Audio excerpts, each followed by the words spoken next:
everybody, it's Romania Black, and we are on season 4 of Attack on Titan, episode 25.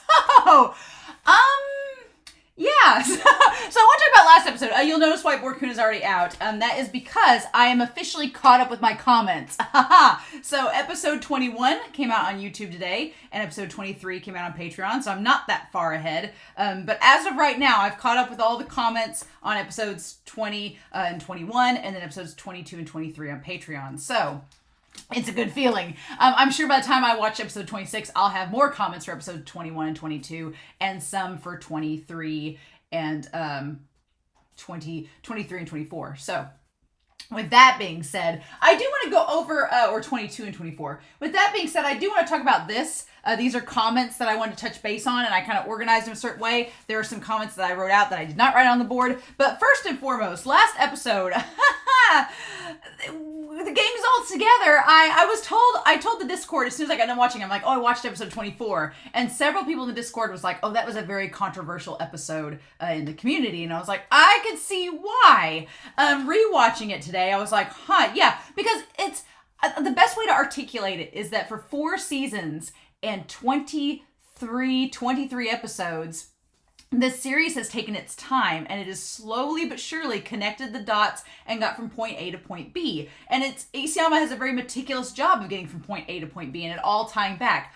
Episode 24 is the first episode where I felt that things just jumped. It just happened. We got to places quickly, and plot points were resolved very quickly, and not in the typical Isayama fashion, and it did feel odd.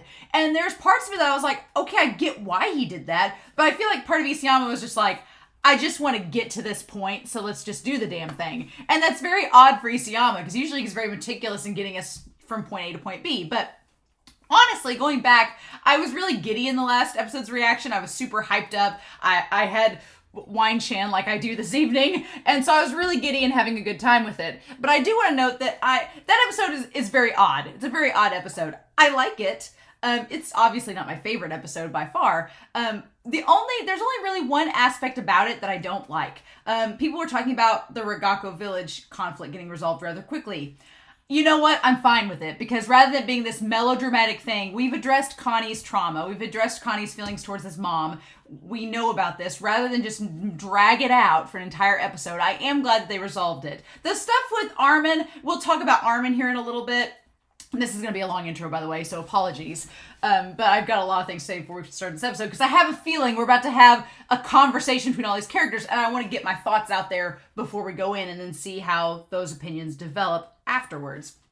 But with Armin, we'll talk about him and his whole self-loathing and everything. That's going to tie up over here. So that part was fine to me. The festival, what a weird, morbid thing in the middle of just this possible, extinction of the planet, and they're just having pies and everything. But, it happens in real life. Not necessarily the extermination of the planet, but similar things happen, right? Especially when countries are at war. And we saw this with Marley. The Marleyan people were just sitting there reading the newspaper while soldiers were dying on the battlefield. It's kind of the same thing. They were having a festival after they just slaughtered Fort Slava. It's kind of the same thing. So that part was fine. Then meeting up with Annie, I was like, okay, we knew it was going to happen. Isayama had set it up, and then it happens, and it's the one moment of levity in maybe the entire season. And I was like, okay, that's fine.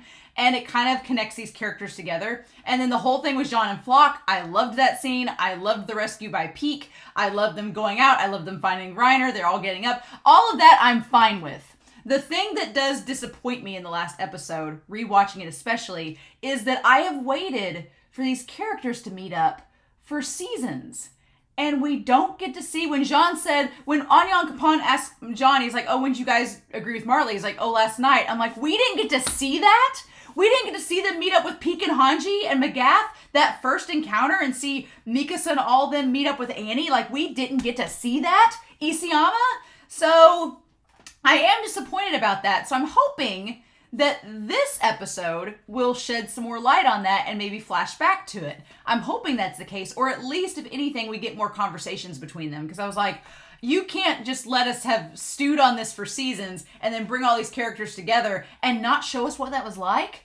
That part, if we don't get to see it, or if it's not referenced, I am going to be a little disappointed with that. I'm not going to lie. It just seems like, especially if this was all in one chapter in the last episode, what a chapter. Like, just boom, boom, boom. Let's get them together. And I get that we are in the end game, but I'm like, Isayama, you've taken your time this long. Don't rush through it now. Right? But that's really my only complaint, is that we didn't get to see that initial reunion. We didn't get more with Annie and Connie and Armin at the festival. We didn't get more of that. I was really... And some people were talking about how Falco didn't really have time to grieve his brother. And they do show us that grieving process. And yeah, at this point, I've seen people like, this show's given us so much despair. Do I want to sit there for 20 minutes and watch Falco have a nervous breakdown over his brother? Not really. We get to see him cry. We understand he's tortured, but the situation, like, it's one of those things where you'll have time to grieve later, but now we got to get this stuff done. It's one of those things. So I'm willing to give Isayama a pass on that. Maybe we'll touch back on it. Maybe we won't. I don't know. But it is sad that we didn't get to see that initial reunion. I was really looking forward to that. But they're all together now, so who knows? Who knows what conversations we could have. But God, I have a lot of comments.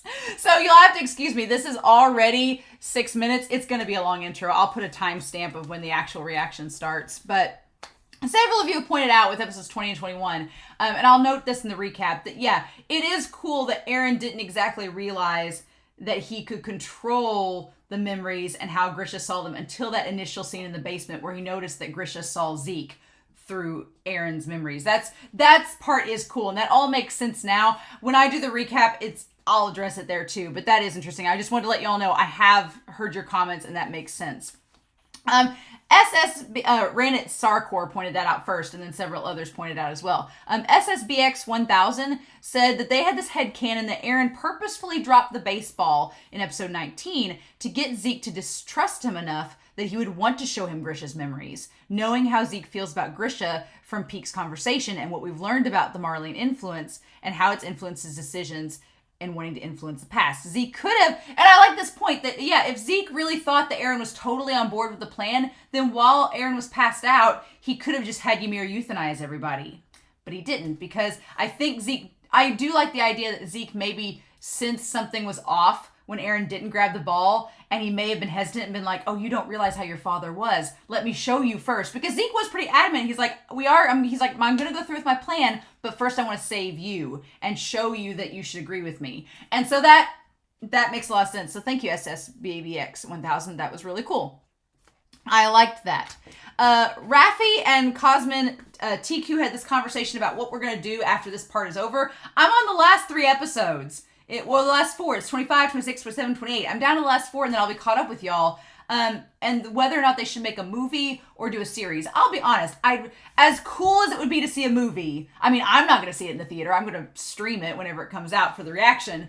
But as cool of an experience as it would be in the movie theaters to see it, I honestly would like a 3rd-part series television-wise to cover everything. And the only reason is that even if you did like a 2.5-hour, 3-hour movie with 9 chapters, and it's like 500 pages worth of content. At first I was like, man, we only have 9 chapters left. But then somebody was like, they're 50 pages each. And I'm like, that's 450 pages. That's 2 volumes.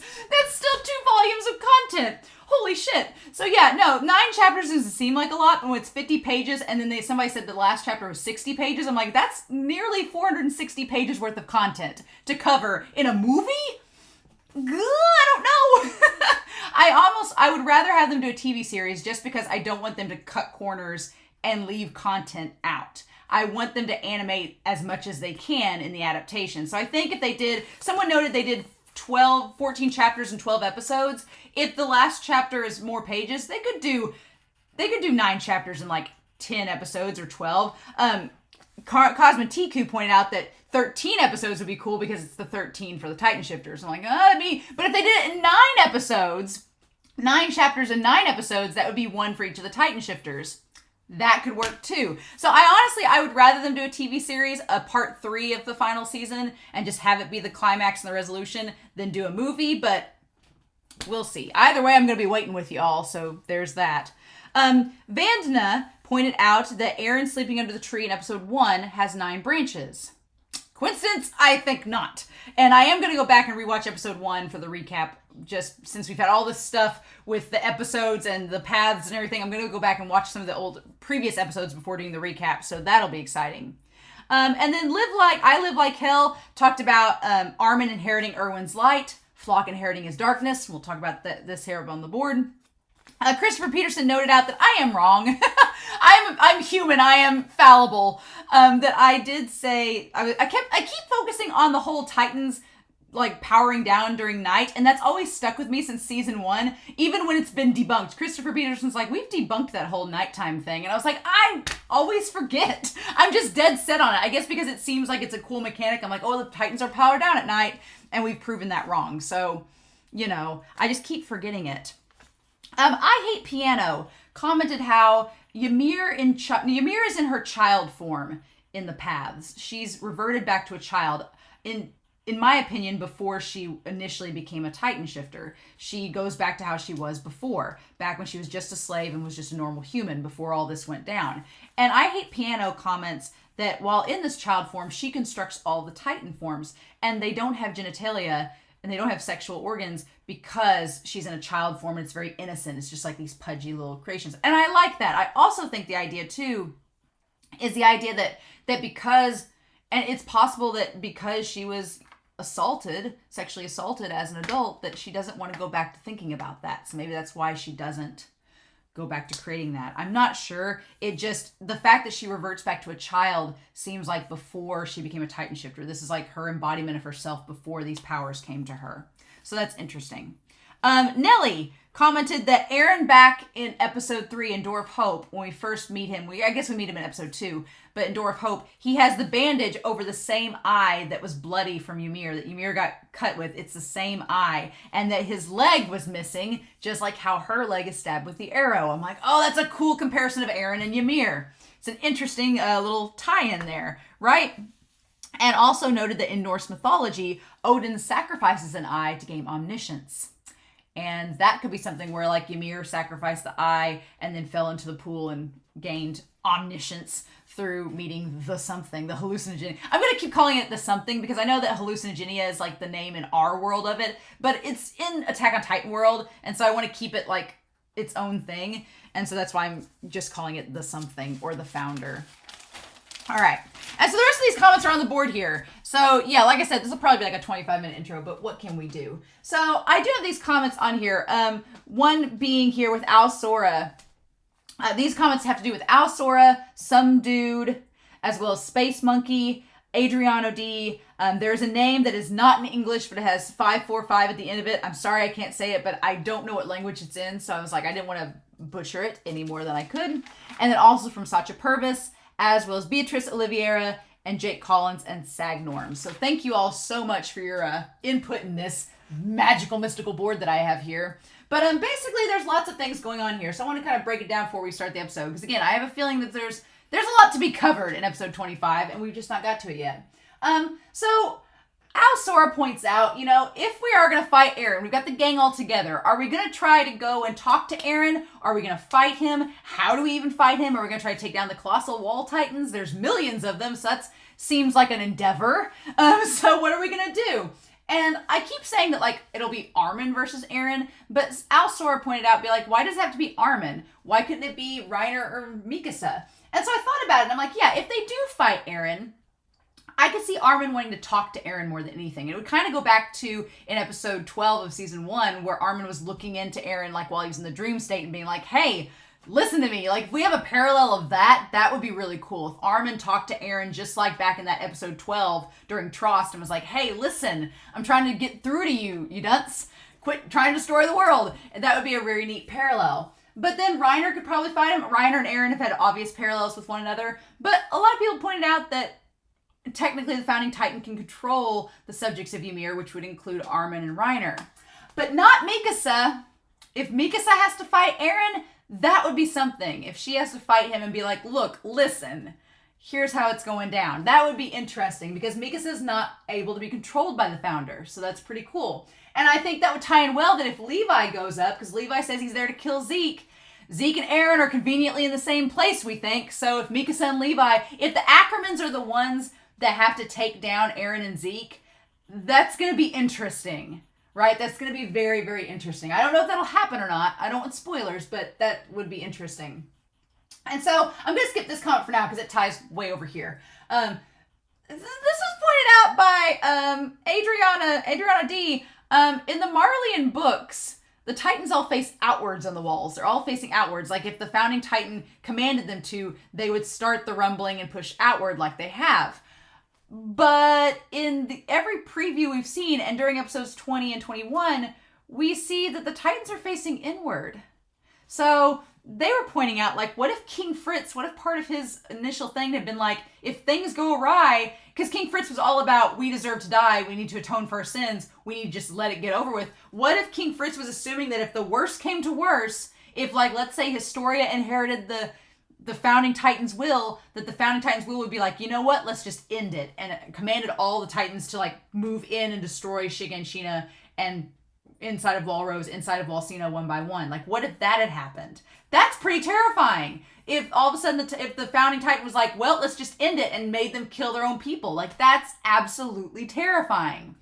Okay, so fun times, right? And that kind of tied to a comment by, I'm trying to think of who it was that commented on this, but we're talking about the connection between Historia and Ymir. And that was the one whose name, your name ends with 545.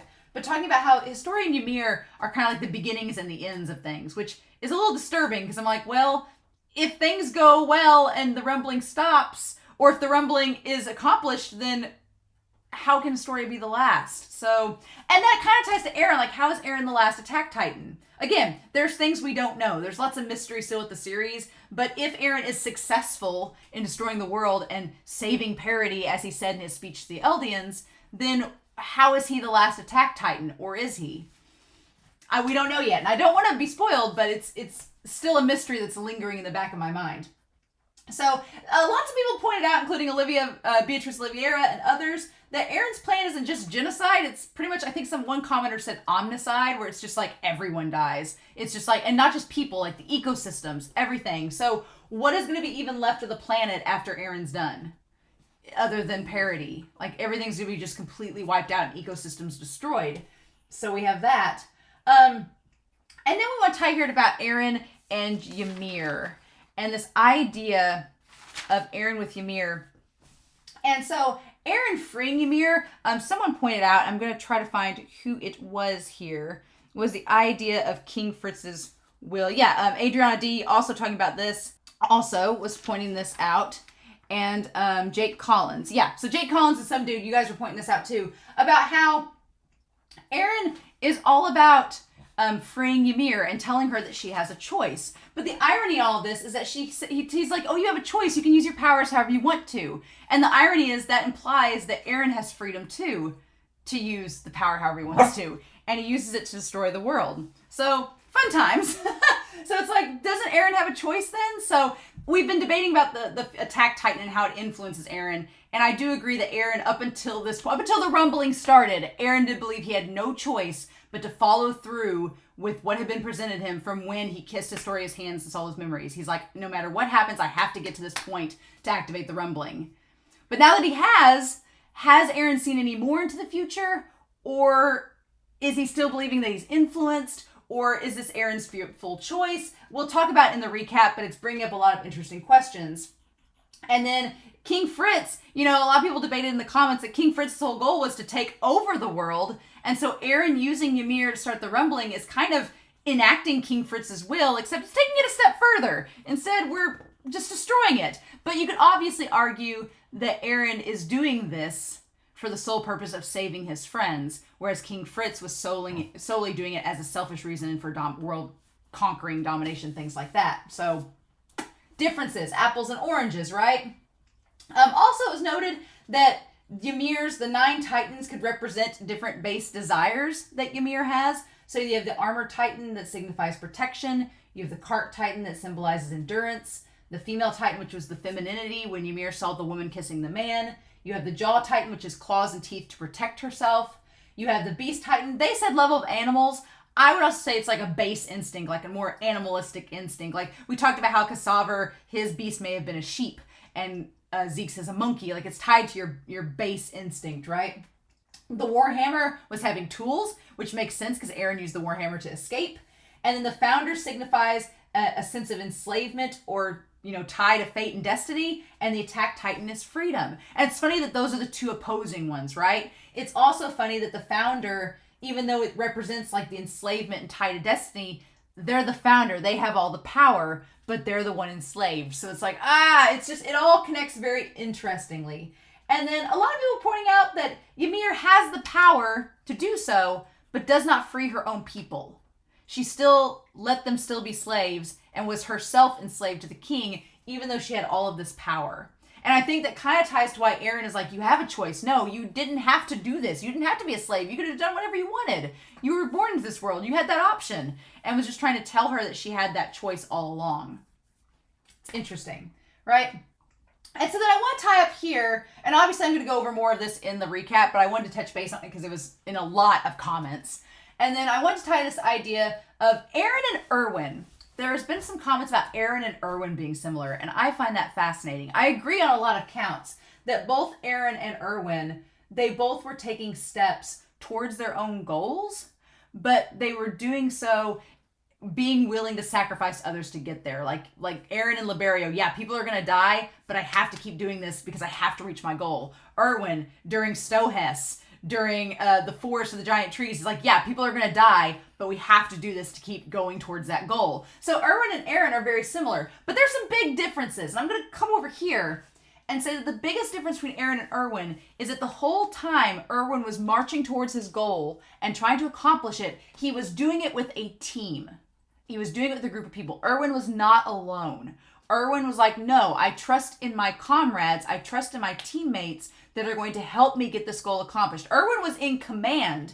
He was in control, but he didn't do it alone. He had others who were with him that shared in his goals. And yeah, he used rhetoric. We'll talk about the rhetoric here in a second. But at the end of the day, he wasn't by himself. He worked as a team and was able to accomplish goals that way. Eren is alone. He doesn't want the team involved. He doesn't trust the team power. He doesn't think it'll work. So that's a very big distinction between Eren and Erwin. They're very similar in their ideas behind wanting to accomplish a goal in that ideology, but they go about it in very different ways. So that's all very interesting. And then kind of tying to that, Sasagio, some dude and others noted about Sasagio, the idea that, yeah, it's always been a rhetorical phrase. Somebody was like, they said I was viewing it as being a good thing, and it never really was. And I agree with you. Yeah. For me, I think Sasagio is more, I tie it to that nostalgia of the first few seasons where it seems so simple and clean. But then by the time you get to season 4, yeah, you're all right.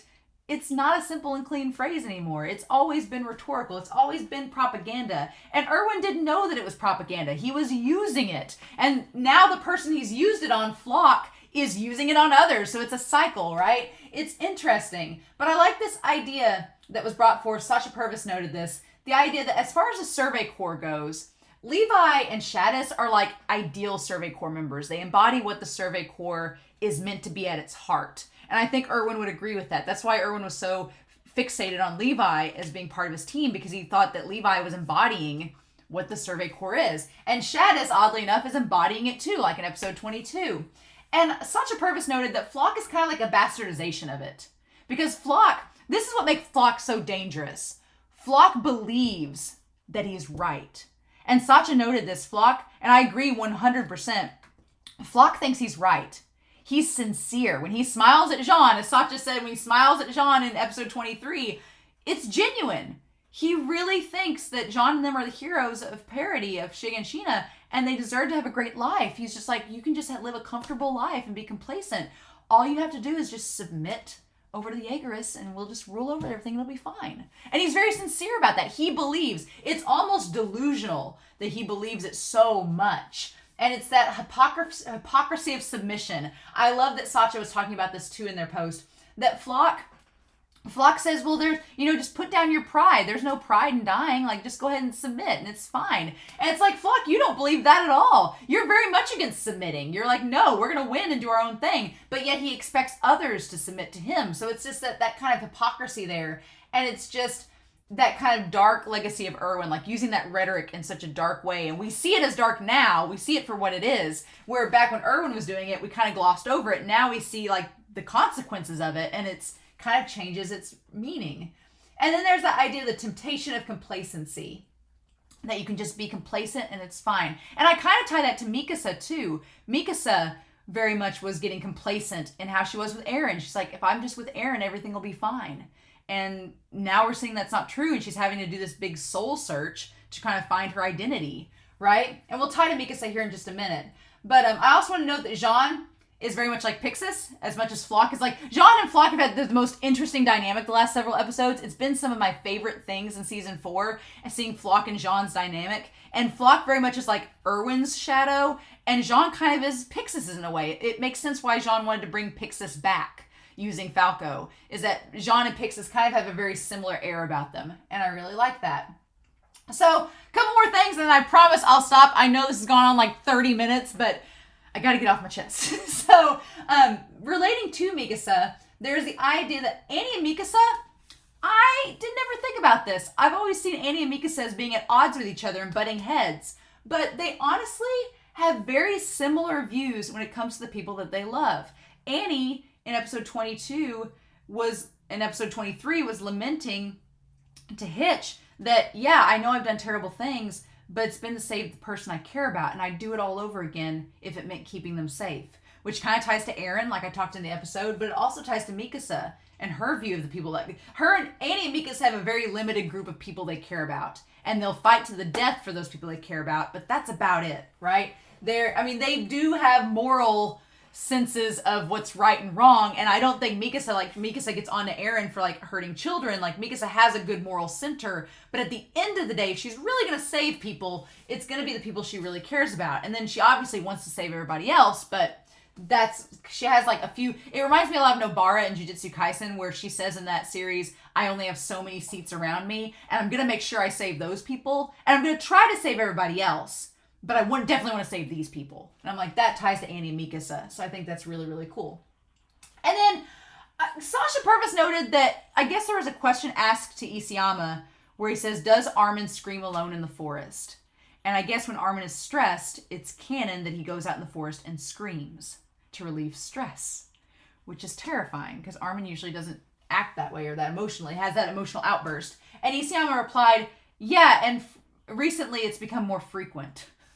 Like, Armin's at the end of his rope. And so I love the idea, though, the metaphor of him screaming in the forest. Like, just the idea, if you view the forest as a war zone and Armin is just out there screaming in it and he's the colossal titan, it's such a cool, powerful imagery. I'm like, Isayama, why? Why are you giving us this heartache?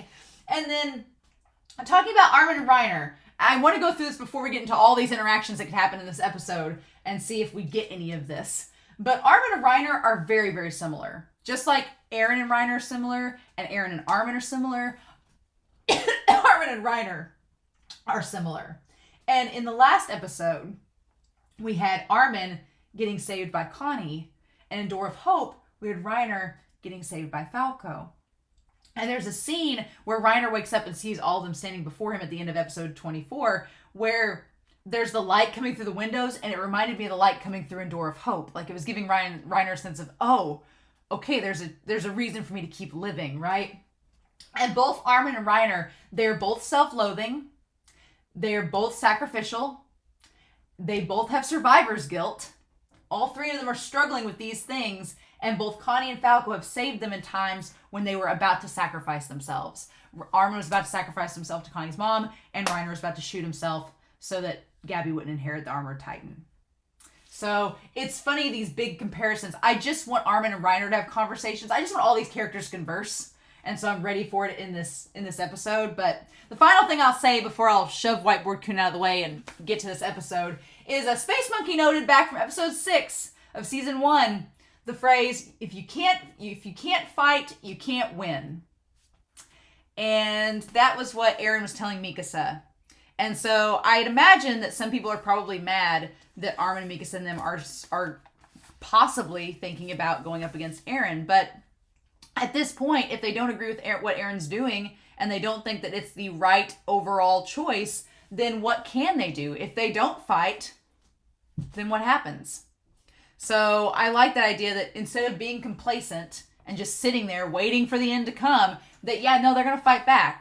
Whether that fighting involves them trying to talk to Eren first, whether it involves them trying to kill the Wall Titans, whatever it entails, they're like, no, we want to survive and we want to get to you and try to talk to you. So if we're going to fight, if we're going to win and do that, then we need to fight to do it. So I'm like, I'm glad you brought that up, Space Monkey, because I'm glad we got to tie back to that. So yeah, I'm sorry that it took me 30 minutes to get through all that, but I just wanted to get all those comments off my chest before we start, have it all out of the way, and we'll just see if any of this stuff ties to episode 25. That's what I'm hoping. All right, so got that out of the way. We'll see if any of those comments become relevant after this episode, but I've got Wine Chan. I am ready to dive in, y'all, and just see what happens. So let's do this, shall we? I honestly have no clue what's going to happen, but we're going to find out. So we're going to start episode 25 of season 4 of Attack on Titan here in 3, 2, 1, and let's go.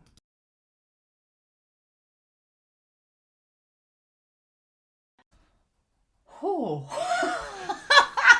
I didn't even touch my wine to the very end. I was just like sitting there like, oh, I could have watched an entire hour of that. I think I could have, if Isayama just wanted to just have them having conversations for the rest of the series, I'm fine. So Sacha Purvis brought this up the other day, and I'm a huge Doctor Who fan. I love Doctor Who. And one of my favorite doctors is the 12th Doctor, which is Peter Capaldi plays him.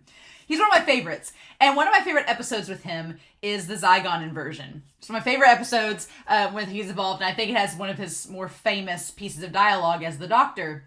And Sacha Purvis brought that episode up in a comment on Patreon, and I was like, oh my god, yes. And I've been trying to articulate for a while why I feel the way that I do about the whole conversation about struggling to get diplomacy and peace despite everything going on. And there are 2 quotes from that episode, the Zygon inversion from back in 2015, that encapsulate this episode perfectly.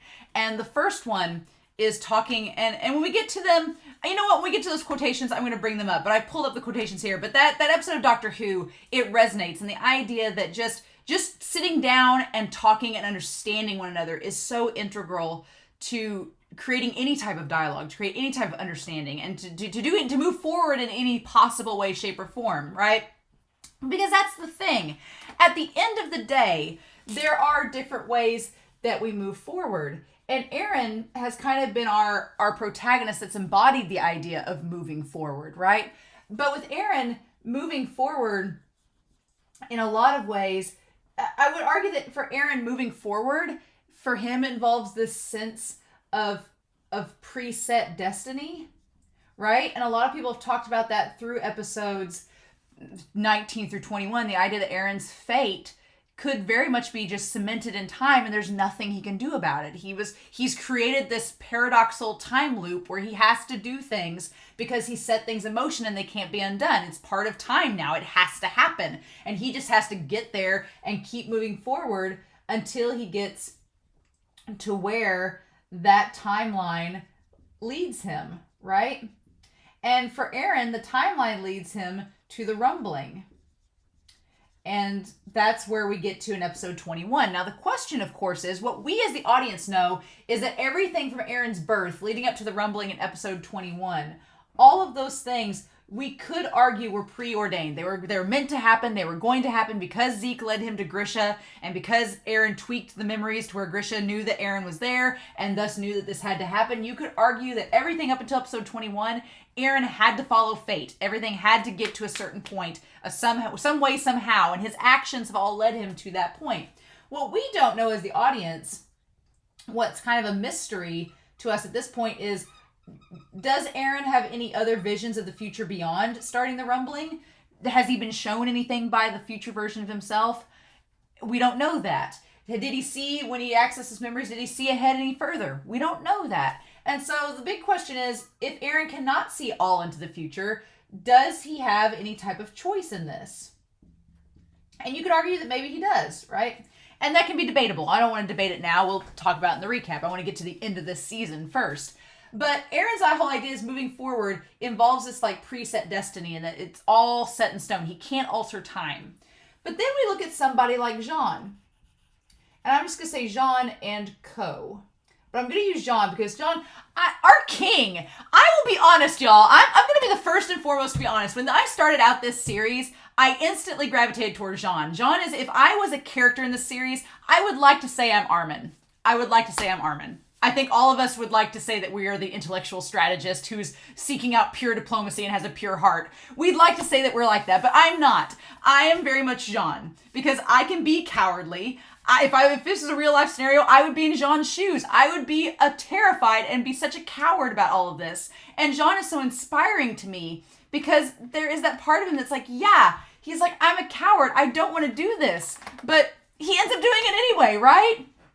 And so when I started this series, I thought Jean was just going to be a side character that would maybe show up like in the arc and have like some kind of minor role, but he wouldn't be essential to the whole plot, right?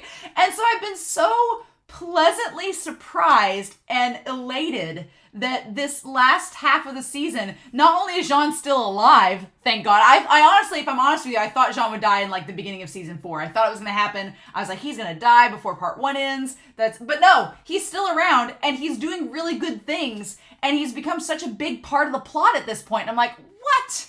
It's funny, he's been Aaron's doppelganger in the past, and now he's like the protagonist doppelganger. It's like, it's kind of amazing. But yeah, Jean kind of does the opposite of Aaron, right? He keeps moving forward, but there is no preset destiny. All of this is based on Jean's choices, and the choices and their consequences, right? Because so many times, Jean has had the decision pressed in front of him to do something besides what he ends up doing. And there's no destiny or fate tied to it. It's literally just Jean making this choice and saying, every part of my being wants to do this one thing, but I'm going to say no. And I'm going to do this way instead. And it's so amazing. And so that's led him to forego the life he thought he'd leave. We're going to go back to this opening because I have things to say about it. I was in the moment going, but we're going to go back to this opening. Like, Mappa, I will sing your praises in this episode. You animated our king so well. This season 4 part 2 has been our king season. It's like King Jean and Burger King Flock. It's like been their season. I'm like, I am gobbling it up. Y'all, I'm sure you understand. But so it's led him to the point where he accepts that they need to stop Aaron. And here's the other thing that's interesting about that too, right? Aaron and Jean, Aaron's whole thing that he's been told by Levi, that he was told by, it goes back to, it's kind of like this by proxy thing where Erwin and No Regrets. Erwin was like, don't let people make your decisions for you because once you start to regret things, it says don't ever regret anything. So Erwin's whole thing was no regrets to Levi. And he was like, once you start regretting things, then other people will start making decisions for you, and then you might as well die. And so Levi took those words and kind of imparted them onto Aaron. And if you look in the guidebook that's back on that shelf, there in the little section that says Erwin, I put it on Twitter like months ago, but there was a part in there where Aaron really respected Erwin. Aaron was like, Erwin has unlimited potential as a leader. Like, Aaron was very respectful of Erwin, and it makes sense because Erwin's words connected to Levi and then to Aaron, and they really resonated with him. This idea of, yeah, no regrets. I'm not going to let other people control my actions. I'm going to do things my way because that's my right. It's funny because in this episode, and there's nothing wrong with that. That's Levi's whole thing is there's, no regrets. There's nothing wrong with wanting to take matters into your own hands. But what's funny is that Isayama presents us with these two scenarios that are equally tragic in their own ways because, yeah, Jean could have the comfy, cozy life, but he tragically chooses to do the right thing, and it's probably going to bring him the opposite. And Aaron is tragic because he has this predestined thing that he can't fight. He has no choice in it. And then when he does get a choice, what options does he have left? So it's tragedy on both ends. But I think what Isayama is getting at is that they're equal in how you can do things. You can choose to take matters into your own hands, right? You can take matters by not listening to anyone else, by not taking anyone else's opinion, by just doing things by your own hands. Don't let anyone else influence you and do your own thing. That is one way you can go about making your choices. And I don't think Isayama is necessarily saying that's a bad thing, because we've seen Levi and Erwin both do it and have positive results. But it's funny because Isayama is also suggesting that you have the opposite end, where Jean, by the end of this, Jean does take things into his own hands, like Aaron. But he is influenced by everyone around him. That's the big difference. This whole episode, Jean keeps telling himself he's going to do one thing or another, and he keeps changing his mind. He makes his own choice and his own decision and doesn't seem to regret it, but it's because of all the people around him. Like, Marco, Isayama, we agreed back in season 3, part 2. We had an agreement, Isayama. You said this is the last time we were going to bring Marco up. And I was fine with it. I was fine with it in episode 23. Episode 23 and 24, I was fine with it. The ashen bones, these ashy bones won't forgive me. I was like, okay, we're going to bring up Marco in passing. It's fine. Let him rest. I was just getting ready to say that Sasha's death has probably had the biggest impact on this series. And you could argue that, and I wouldn't argue with you. But in my opinion, Marco's death's had the biggest impact on this series. Marco, sweet Marco, and his words back in season 3, part 2, back then, they all came back. It all wrapped back around. And the moment that Jean asked Reiner what his last words were, I was like, that's going to cement it. That's going to cement them working together, because it was Marco. But yeah, I like this idea that Aaron and Jean both embody these two different ideologies and ways that we view choices, ways that we view fate, way that we view our own actions and their consequences. And the thing is, neither is really wrong. They both have faults. You could argue they're both faulty in different ways, but Isayama is just giving us options. Isayama is just saying, here's how things can work. And it's not always black and white. There's not one right way to do something and one wrong way to do something. It depends on the person and the circumstance, and all about perspective. And so I am in love with this episode because it's giving us all of that, but also because it's an episode about our king. This is a Jean-centered episode. There's so many things. I'm I'm in love with this episode. And we're going to talk about it, but, okay. So yeah, this episode, the night at the end, we need to go back through this though, this whole episode, and it's Jean's fantasy. Jean's fantasy of what he wants, right? And so we have Jean's fantasy, okay? We're going to tie back here. So Jean's fantasy, what does it all entail, right? Well, it entails a prime interior neighborhood. So he wants to live in a nice house in a nice neighborhood. At first, it's funny. I almost thought it was Niall at the beginning of this episode that we were going through, because we saw the baby. We'll touch about the baby. but we'll touch base on the baby. But I thought it was Niall at first, that Niall was talking about the interior. And then we don't. And then it's the sunlight. This baby. Okay. Night and day, I'll sip the finest liquor. So having the nice liqueur. Looks like the nice whiskey there in the glass. But there's the baby! This little dark-haired baby! Okay, y'all. And then we have, the liquor there with the ice and everything on the rocks. Mm-hmm. Jean's a whiskey drinker. I'm a whiskey drinker, too, so I relate. Jean, that's why he's our king. That's why he's, yeah. If I'm anybody in this series, it's Jean. It's Jean Kirstein. Absolutely. I won't care what anyone says. So that's the thing, not care what anyone says. Which is funny, because that's the exact opposite of how he is. He cares what everyone says. He's perceptive. He listens to everyone. That's part of why Marco said he was a leader. He could be a leader because he listens to what people says, and he takes that all into account, and he can make good based decisions based on his instincts of what he gets when he sees the world around him. So yeah, he says he's not going to care what anyone says, but it's like, oh, Jean, no, you do. Mm-hmm. And then my wife, kids, and even my grandkids deserve a bit of the good life too. So he pictures this life with wife, kids, and grandkids. And picture them all. And I love that it's looking at in the sunlight, right? And there's this woman, the woman with dark hair, right? Okay, so this woman with the dark hair and the baby. All right, so granted, Jean has a type. Jean has a type. Again, he has the wife with the dark hair. The baby. And you could argue that woman kind of looks like Mikasa, because he said Mikasa was his type. You could argue that she kind of looks like, she has the bangs and the fringe like Mikasa, only her hair is longer. You could argue that. You could argue Peak. You could argue that.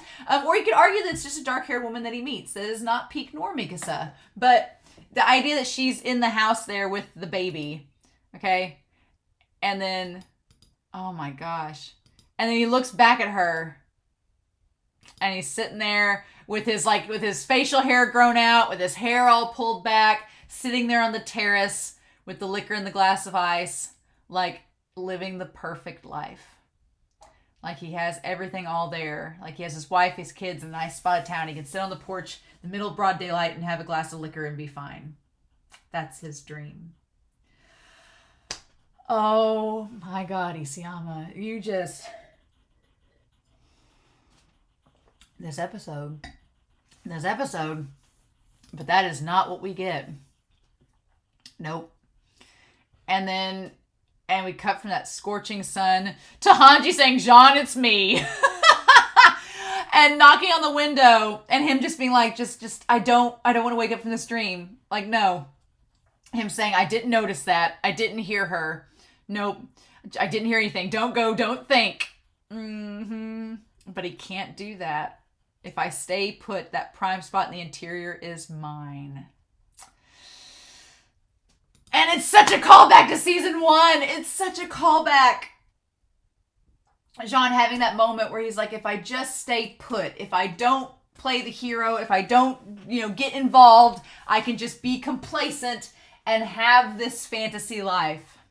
Now, whether or not he would or not, that's the thing, right? But no. But Jean's heart gets the better of him. Marco gets the better of him. And he's like, I can't sit by and let my friends possibly die and let the rest of the world die, knowing I could have done something, but I didn't.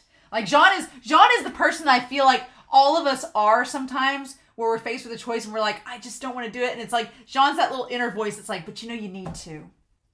He's like it's like the shoulder angel and shoulder devil, where he's like the shoulder angel being like, you need to do this, right? Marco is the shoulder angel, right? And Flock is the shoulder devil in that scenario. If I stay. But he doesn't.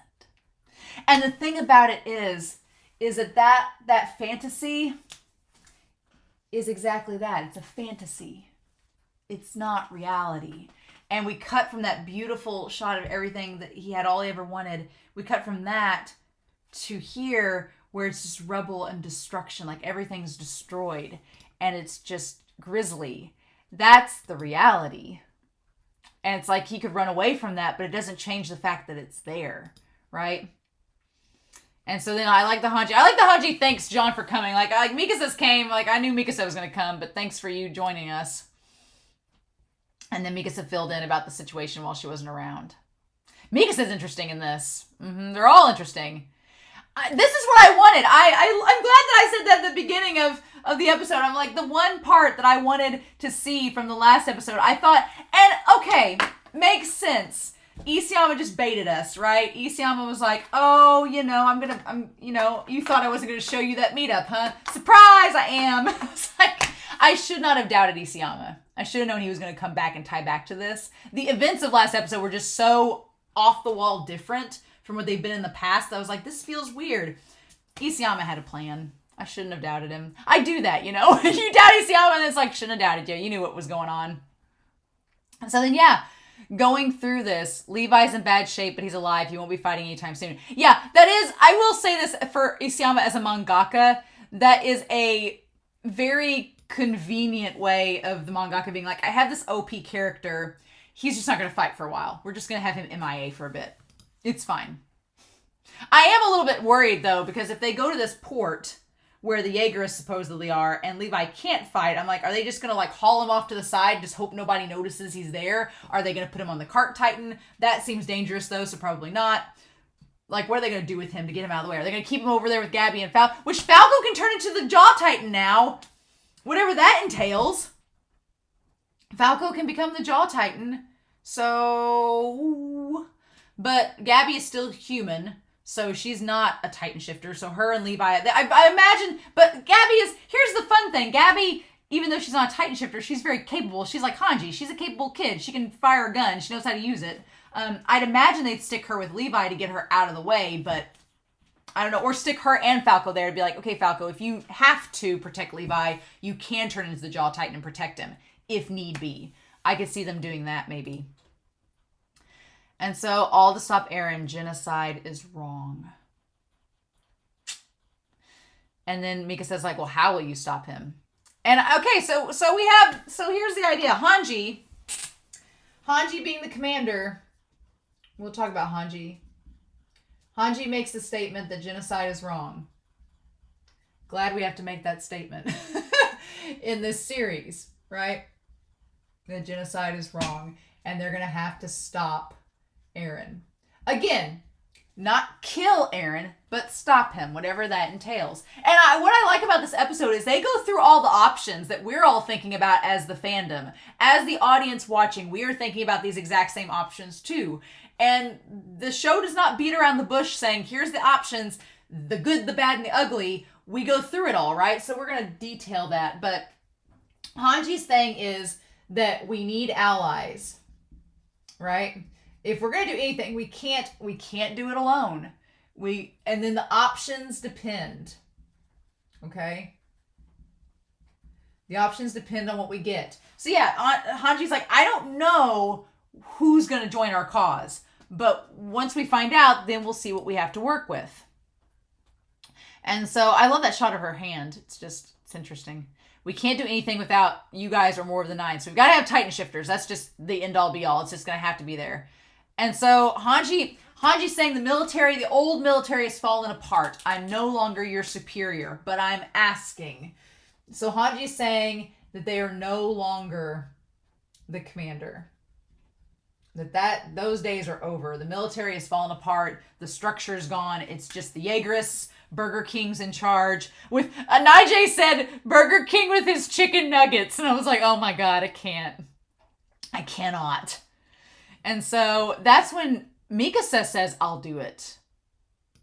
Mikasa we're gonna put Mikasa over here. So Mikasa agrees. And Mikasa says, I won't let Eren kill any more than he has already. So Mikasa wants to stop Eren from killing. Okay. Props to Mikasa. We're going to talk about her and Annie. It's funny we bring her and Annie up, and then we get them, of course, in this episode. They have like that great showdown between each other. I have to stop him, even if he's doing it to protect us and the island. So Mikasa is thinking of the needs of the many versus the few. And that's, again, opposite of Eren. Eren is not thinking of the needs of the many versus the needs of the few. He is doing quite the opposite. He is thinking of, I have the needs of these few people versus the many. And I'm choosing the few people. And it's funny, it's kind of like an extension of what we've talked about with Mikasa and Annie, that they have that close group of friends that they care about, and they're willing to do anything for them. But Eren kind of takes that to the extreme and says, I only care about those few people and the rest of everybody else can die. And Mikasa and Annie are like, yeah, we only care about the few people we're really, really, close to. But at the end of the day, we don't want people to just die needlessly. Like, that's not how we roll. And I like how Mikasa's drawn in this episode. She has a beautiful look to her. And so then they say, supposing that we make Eren stop, what then? That's Jean's big question. He only has the Founding Titan for 4 more years. So Jean is saying, I'm going to put Jean over here. We've got Jean in all this. I'll just tie Jean back down here. Jean's pointing out the options that we only have the Founding Titan for 4 more years. So assuming we get Eren to just join us and realize the error of his ways, which I don't think that's going to happen. Here's my thing. Before we get any further into this episode, I want them to talk to Eren. I do. I think that is the right thing to do, is to try to talk to Aaron. Don't just come in guns a-blazing to kill him. Try to have a dialogue. But in my heart of hearts, do I think that Aaron is going to listen to them? I'm kind of with Annie. No, I don't think he is. And I think that's gonna be where things get hairy. I don't think Aaron's gonna listen unless Armin can bring up, like he did in episode 12 of season 1, unless it all ties back to that sort of thing there. Unless Armin can reach him somehow, I don't think that it's gonna work. But they bring that up in this. Jean's like, okay, well, suppose we get Aaron back. Suppose he says sure, and what happens after that? And I love that this entire episode, we don't focus that much on the characters' faces. It's all about exterior shots. And here, it's not so symbolic as when we get to the forest. When we get to the forest, it's a lot more symbolic. But here, there's like this isolation, this feeling of being closed in, where as Jean's talking, it's like the windows get closer and it zooms in on the walls. It's like everything's kind of closing in. And in Jean's mind, that's a cool representation of, as he's going through these options, he feels like his options are closing in on him. Like, no, this isn't going to work. Like, you get that idea. And so Jean says, if we continue to be the target of the world's hatred for years to come, then what? If we're still the target of hate after all of this, then stopping Aaron means our island will be destroyed. So Jean is saying that if we're still the target of hate, then it won't matter, and parody will still fall. That, yeah, if they still hate us after we save them, then they're still gonna destroy us. And then Hanji says, the way I see it, Marley thinks we'll use the rumbling as soon as we're attacked. So Hanji says, basically, I'll think they'll leave us alone for the time being. Okay. So Hanji's like, well, if for some reason the world doesn't cozy up to us after we stop the rumbling, then we can still use a mini rumbling or a threat to buy time. Kind of like what was originally being proposed before we found out that wasn't exactly the case. What the original proposal was. And Jean says, if we don't destroy the island for good, who knows when they'll destroy us. And so Jean remembered Willie Tiber's speech. Jean remembered Willie Tiber saying that the world, if we don't destroy the island, they'll come for us. So he remembered Willie Tiber's words. Again, tying back to this idea that Jean, even though he says he doesn't care what anyone says, he very much cares what everyone says. He's been paying attention and taking those words to heart. And we're going to talk about that in this episode. Yeah. And then she says, you're probably right, but it'll still buy at least a few more years. Like, it'll still give us some time. And then Jean goes, well, yeah, that's all fine and good, but we've wasted years looking for answers and it's gotten us nowhere. So, yeah, Jean talks about what Aaron was pissed about. Jean's like, we have looked for options. We've looked for options and it didn't work. So what happens if we are in the same boat we were before the rumbling happened the first time? What if we don't find any options? And I feel like that's where Aaron was at when he was doing the rumbling originally. And then Jean just gets so frustrated. He's like, that's why Aaron decided to. And then Hanji says genocide is wrong. And so Jean understands Aaron. He gets why he did it. He's like, I know why Aaron did this. And we talked about back in like episode 20 and 21 and 22 after that, how Jean was trying to rationalize everything. Jean gets why Aaron did what he did. And I think that's good that Jean understands Aaron's mindset to an extent. But Hanji's like, yes, that may be why. But at the end of the day, Hanji's like, I am not about to go down in history saying that I was complicit in billions of people dying, even if it was to save myself. Hanji's like, I can't do it.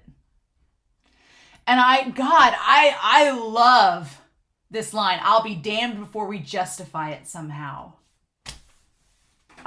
This episode, I was getting emotional. I don't usually cry with this series, and so I was like holding it in. But when we got to Marco and everything, I was like, oh, it was on the tip of my tongue. I was like, oh, but this moment here, Hanji is like, I will not try to justify genocide.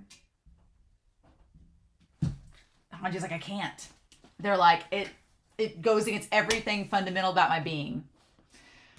Whether it's right or wrong. I just love this explosion of emotion. And I love that shot of Mikasa and Jean just looking down at them like, oh, okay. And Hanji, I love that Hanji says, I'm sorry for raising my voice. I'm like, Hanji! Because Hanji's so level-headed and everything, but Hanji's like, I can't. I will not fall against my morals. God. And Hanji says, John's right. My dumb, wishful thinking forced Eren to do this. And the moment that we start getting the credits, I'm like, oh, we're skipping the OP. This is going to be a great episode. I was like, oh my God. But yeah, and Hanji finally admits, I've had several people comment that Hanji's conversation with Eren back in Brave Volunteers and Sound Argument makes all the more sense now. And it's so much more tragic because Hanji was trying to be wishful thinking and optimistic. And Eren was like, I don't have time for this. And now that we know what Eren was building towards, it makes so much more sense why he was like that. And why he was so angry. He's like, if you can find me another option, give it to me. I'll do anything. Like a lot of people comment that Eren is desperate to find something else to do. And it's just, you can't find anything. So he's just like, well then screw it. I'm just going to do it. And that's going to be it. And Hanji realizes that she had a hand in not stopping Eren originally. Because she didn't have any other options to give him. That she's a part of this. And it's sad, really. It's really sad. My dumb wishful thinking forced Eren to do this. And despite all my yapping, I ran away from the problem. Wanting to forget everything and just wanting to live. So that's the thing. That ties to that complacency that John was, she has her own issues of complacency. To forget and live. That's John's whole thing. John's whole thing at the start of this was that Flock dangles that temptation in front of him like a dang carrot. Like a carrot in front of a horse. Flock dangles this carrot in front of Jean and is like, yeah, just forget about the problems. Forget about the genocide. Just forget about the world being crumbled to ashes. It's fine. You've got a nice interior with a wife and kids and a nice comfy life. You don't have to worry about anything for the rest of your days. And Hanji is acknowledging that they had kind of that same sense of, they fell for the temptation. It was just, we'll just ride it out. Nothing bad's happened yet. We got 4 years. We'll just worry about it then. And then 4 years passed. Nothing changed. No options were found. Hanji was just living. And then it all came crashing down. And so Hanji, I love this moment of Hanji just realizing just how much they are involved with all of this. And it's something I've been wondering about this whole series, and we're finally getting answers about it. Oh. But I'm still commander of the scouts. I like that Hanji goes from, I'm no longer your commander, to being like, I'm not technically your superior, but I am still commander of the scouts. That's the thing. It feels like those who gave their hearts for humanity's freedom are watching me. And Jean looking down at Hanji, Jean realizing that I think Jean realizes just how similar he and Hanji are in this moment, right? That there is this similarity to Hanji and Jean. I don't know why. Just did the roundabout thing there. But that they are similar, Hanji and Jean are. I love that. But the hearts of the fallen watch them. They're watching. And man, we talked in the last episode about how Armin is so much like Erwin. You know who else is so much like Erwin? Hanji. Hanji and Jean. Mm-hmm. Yet most of them died without even knowing humanity existed outside the walls. And we panned to that symbol of, the symbol of the feathers and the wings. The wings of freedom, we pan to that. And the ones who died without knowing humanity exists outside the walls. Mike, Erwin, Moblit, Gelgar, Nanaba, like all of them died without knowing the truth. Yet none of them would be so self-centered as to say, as long as the island has freedom, that's all that matters.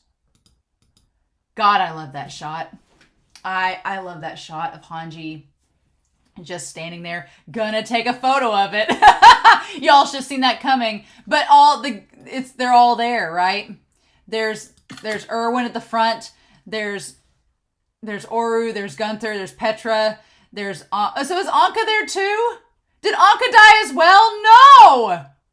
Did Anka die too? No. Oh no. I don't know that. Why is Anka there up front? Because there's Moblit and there's Mike. And there, I don't see Pixis. I see Hannes. I don't see Pixis or Nile in this, but I don't know if Hanji was close to Pixis or Nile, but that's Anka there in front, isn't it? Next to Petra, because I always got them confused. We haven't seen Anka to know if she's dead or not, but comment down below if Anka died. If Anka died and I just didn't know about it, want to know so that I can add her to the list of the dead. But I thought Anka made it. Oh, okay. But yeah, Hanji just sitting there. And Hanji sitting there in the chair with the rubble of the windowsill is so much like Erwin sitting on the piece of rock like a throne in the back. It's an exact same callback, right? And we're going to talk about the mountain corpses, which ties to Armin and Erwin as well. But God, that shot. And then Erwin and Mike and Moblit behind her, our only chance to stop the slaughter is now. And them all looking down at her. Ugh. And not about all them. And you could see Jean and Mikasa and them looking as well. And then all of them looking. And then Jean looks over and sees Marco. Why would you do this show? Why do you, it's almost like Jean sees all of them too, like Hanji does, but why would you show us? Why would you animate Marco in your Mappa glory? Mappa, why do you make him look so good? Like it's all high def. You can see all the freckles on his face. God, why? And then John's eyes sparkling. God. And saying, Hanji, I'm forever a scout. That it doesn't matter, right? At the end of the day, Jean is like, I'm forever a scout. I made this choice. No regrets. And, oh, God.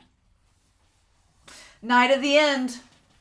And it's like, we talked about pride last episode, so that the episode of pride, and that kind of relates to Flock's whole thing of, is pride worth dying for? And the answer by the end of the episode was no, that they all got together despite their pride, despite their situation. They all decided to band together at the end. And here, night of the end, you can argue it's night before the end of the world. You can argue it's night of the end of this conflict between them. I mean, not the end of the conflict. I don't want to say that, because I know in the comments everybody will be like, well, there's still conflict. No, it's just like, it's the night of the end of one chapter and beginning a different one, right? Ooh. It's like the night before the end of all things, right? As we're leading to it, seemingly. But God. And that was the intro. That was the opening. Oh. So yeah, so then we go to them making the soup. Hanji's making the get-along soup. Hanji's got her get-along soup. And I'd like to think that we are cutting and putting in all the potatoes in Sasha's memory. Sasha's not here to eat all the potatoes, so the soup shall have it. And I love this divide. We have a very distinct divide. I want to take a photo of that too, because that's so... We have Elena and Anyan in the bottom. We have Levi on the other side in his cart sleeping. We have the literal cart titan next to the cart with Magath next to it. I like the Magath is positioned right next to the cart titan, showing how, and I like this, showing how close Magath is with cart, with Peak, as well as Falco and Gabi are right there in the center, right? So Magath is keeping his eye on Gabi and Falco. But he's distanced from Reiner and Annie. Annie, again, is off by herself. She's facing away from the group, like Annie usually does, because she's kind of a loner. And then Reiner's next to Gabi. And then you have Connie, Mikasa, Armin, and Jean standing up where everybody else is sitting down, and Hanji sitting down as well. So it's this nice distinction that Annie's standing up, because Annie's always on guard, but Hanji is sat down and is fully prepared to get mingled with the group, whereas everybody else seems kind of hesitant, right? And it's just quiet. We just stop glaring at each other and lend me a hand. Like, if you're not going to say anything to each other, then help me cut potatoes. Sharing a meal with enemies of war, huh? And they're all staring at Magath. What a weird thing, because they don't know who Magath is. They know who Armin, Armin all they know who Annie and Reiner are. They don't know Magath and Peak, but they know Annie and Reiner, and they know Gabi and Falco from dealing with them. So Magath and Peak are really the two outsiders in this, which is funny. They're of all this group, they're the outsiders. And Magath's like, what changed your mind? If you let Eren succeed, you'll get your ideal world, a paradise for the island devils. And it pans to all of them. We would have stopped Eren and Zeke from coming into contact if you hadn't helped him. So yeah, so we're going to touch base on this. So it's basically Magath is throwing it in their faces, being like, wow, you guys have suddenly realized what a bad idea it was for Eren to get the founding Titan powers and start destroying the world. You know, we could have stopped this if you had let us, but you didn't. And so Magath is kind of throwing it in their faces, being like, why are you coming to us now? You could have had your paradise. You could have won. Like, what's the deal? And Hanji's like, we've already talked about this. Don't really want to explain it a third time. And Hanji's animated really good in this episode too. Otherwise, we wouldn't be hiding in the forest making stew.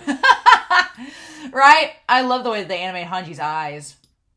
And so then we cut to this bottle. It looks like beer. I'm assuming it's beer, but it has like a horse on it. I want to say John has it later. It's interesting. Finally found a sense of justice, huh? And then Jean gets mad. Jean gets mad about that, the whole sense of justice, because this is more than that. So I like that we have Jean versus Magath here. Not who I pictured having the squabble, but here we are. And talking about justice.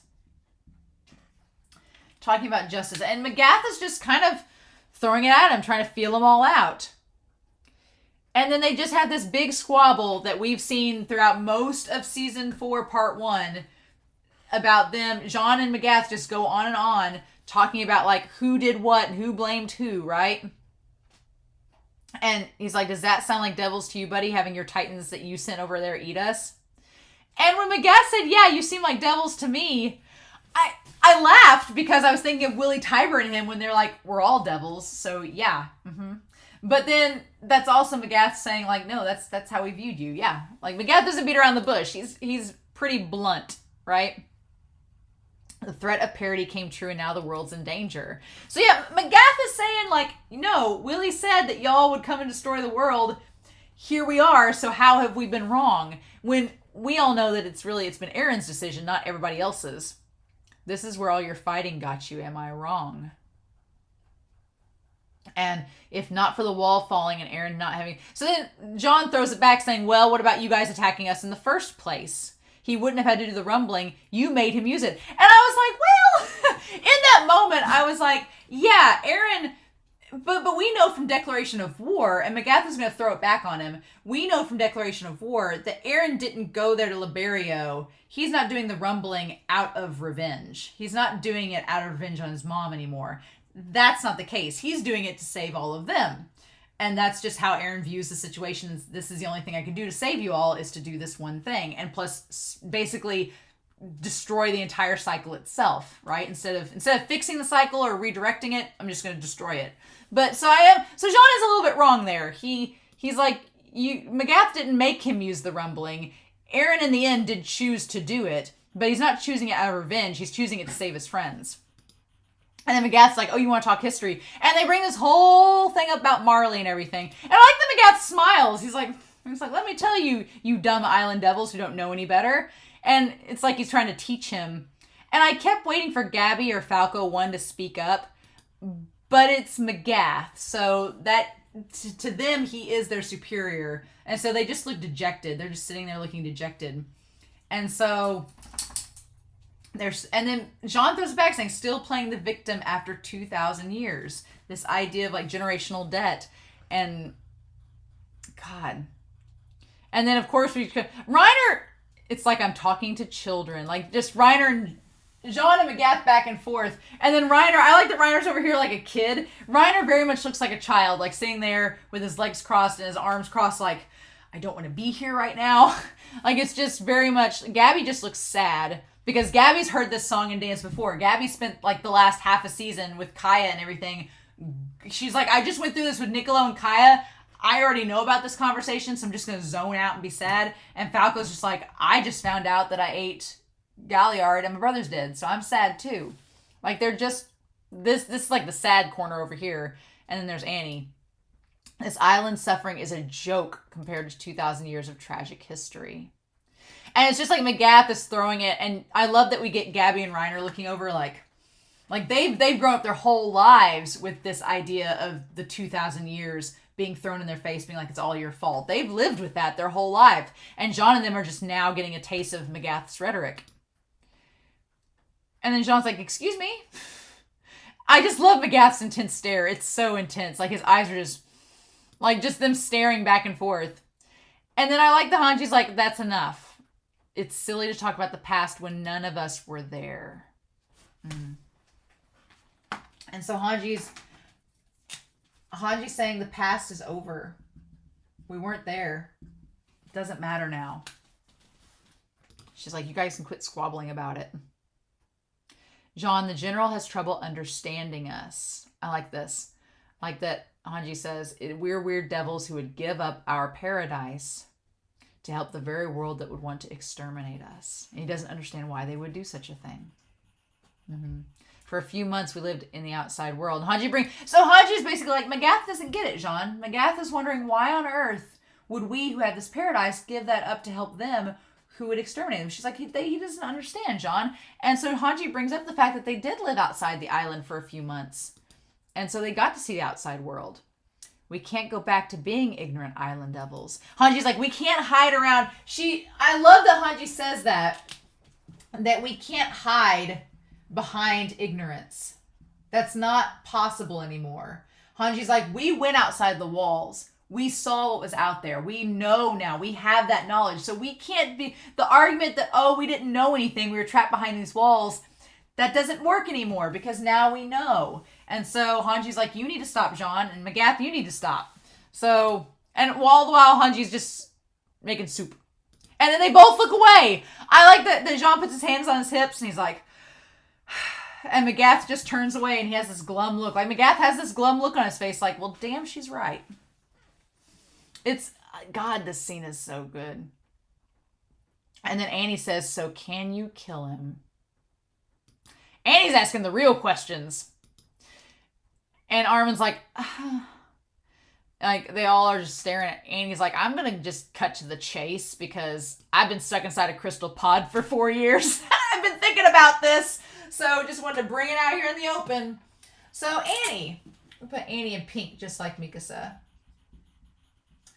Annie's whole thing of, can you kill Eren? If the time comes. What happens if your plan doesn't work? I'm glad this episode just spends the entire episode going over like all these plans. It's like Isayama's like, I'm sure you guys are all thinking about all these different options of what could happen. Well, let's talk about them. And that's basically this episode. And I love that Annie steps over and steps in front of the warrior crew. Like, Annie addresses them all personally, saying, can you kill Eren? And there's this look, there's varying degrees, right? You have Connie, who's like, yeah, I could. You have Connie, who looks very serious. Mikasa is like, still debating it. Armin is the one that looks the most unsure, which is surprising to me in a little bit of a way. Mikasa's like trying to find this new resolve. And Mikasa's going to talk about this. But I like that Connie seems like, yes, I could. Mikasa's like, if I had to. And Armin has a look on his face like, I don't want to. That's the varying degrees. And then Mikasa says there are other ways to stop him. And that's when Armin looks over at her like, like was thinking the same thing. And then Annie's like, I figured you'd say that. So then what are you going to do? You're going to talk him out of it? Like, Annie's just saying, you know how Eren is. You think we're going to be able to talk him out of this? And that's when Connie's like, damn it. You think that you can change the mind of someone slaughtering humanity. So Annie's whole thing is Annie believes that Aaron cannot be talked down. And then Mikasa is saying that there are options to reach Aaron. That they don't have to kill him. Killing is like not the first choice. But Annie's saying like, yeah, you think Aaron's made this book. And Annie's not wrong. I give Annie props. Annie's like, Aaron has made the decision to slaughter humanity. He didn't just wake up one morning and make that on a whim. That's a massive decision. And that takes an incredible amount of resolve and an incredible amount of perseverance. And Annie is saying, you think you can just waltz over there and be like, Aaron, don't do this. And because they've tried it, right? They've tried to talk him out of, before they even knew it was genocide, they tried to talk him out of just being secretive. And he was like, nope. So Annie's like, you really think you're going to talk somebody with this much resolve down from what they're going to do? Really? And then Armin's like, we won't know unless we talk to him. And then Annie says, okay, let's say you can't convince him and he won't stop the rumbling. What then? What do we do then? What's our options there? And Armin's like trying to think about it. And Annie says, you can't answer because you can't think of him as an enemy. So Annie's whole thing is this idea of thinking of Aaron as the enemy. And I don't necessarily know if I think that that's the case. I think that that's part of it, but then there's so many variables. If they get to Aaron and he says no and continues the rumbling, well then what then? That's such an up in the air question. That's what all of us are wondering. We're like, well then what do we do? What would happen then? Do we just start fighting wall titans and hope we can take some down? How does that work? Can they all blow steam like Bertolt? If that's the case, we're in trouble. And then I like that Annie kind of goes, I knew it. If the rest of us from Marley try to kill Aaron, then you're going to try to stop us. You guys will end up fighting us to protect him. Guaranteed. And so, yeah, Annie's like, are you going to protect him? Are you going to protect Aaron if you can't sway him?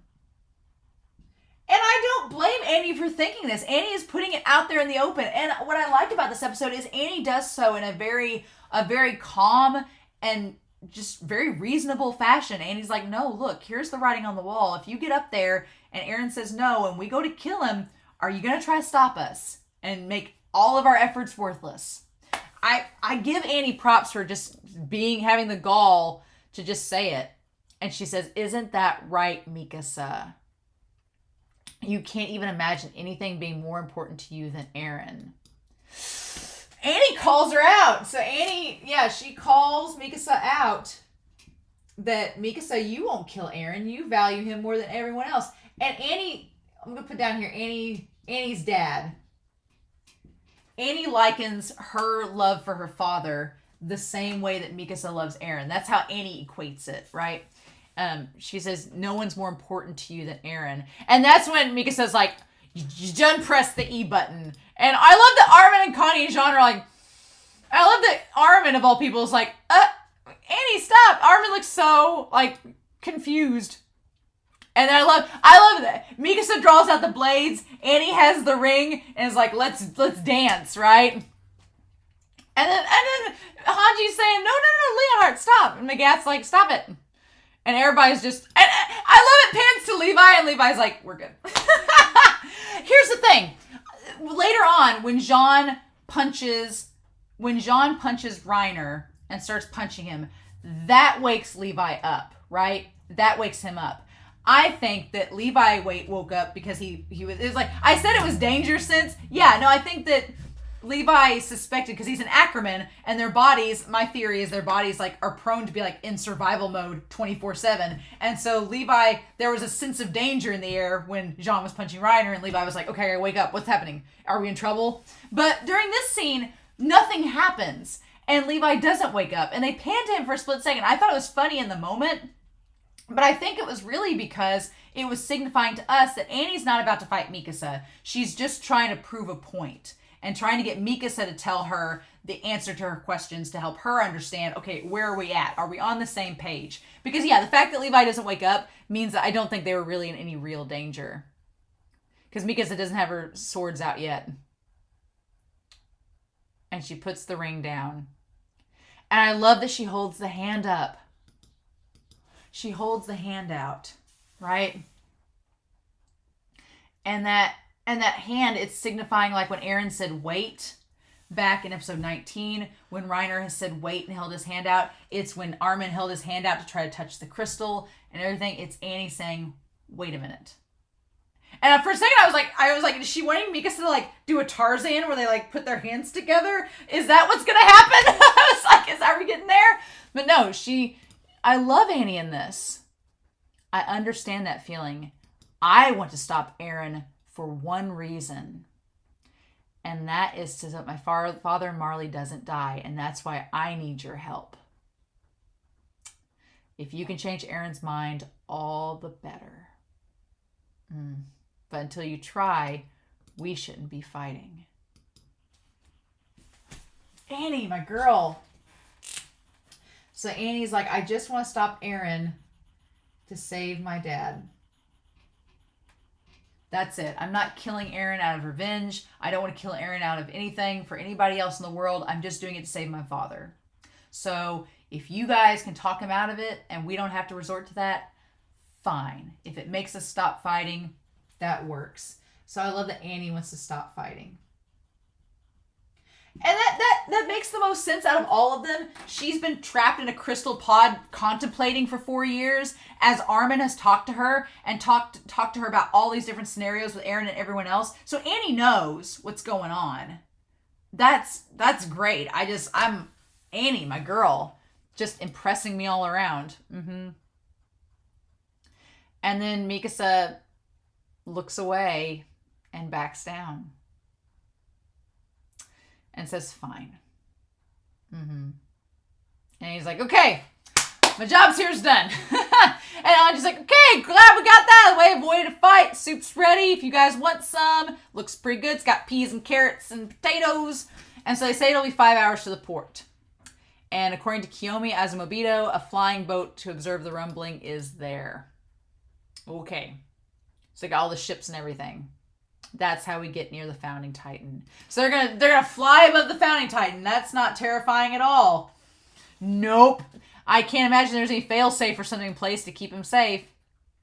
And that's when Magath learns that the Asmodeus went behind their backs. Like, okay. The problem is locating the Founding Titan. We only have so much fuel. Okay. That's why we captured her. Where's Jaeger headed to? So they wanted to use Elena to find out where Eren is. Okay. I'm going to put Elena over here. Elena to find out where Eren is.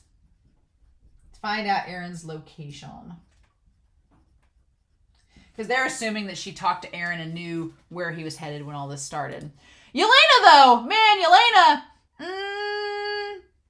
Elena's like, I don't know. If I did, why would I tell you? What's the point? And they're like, well, you taught Eren Yeager everything about the mainland.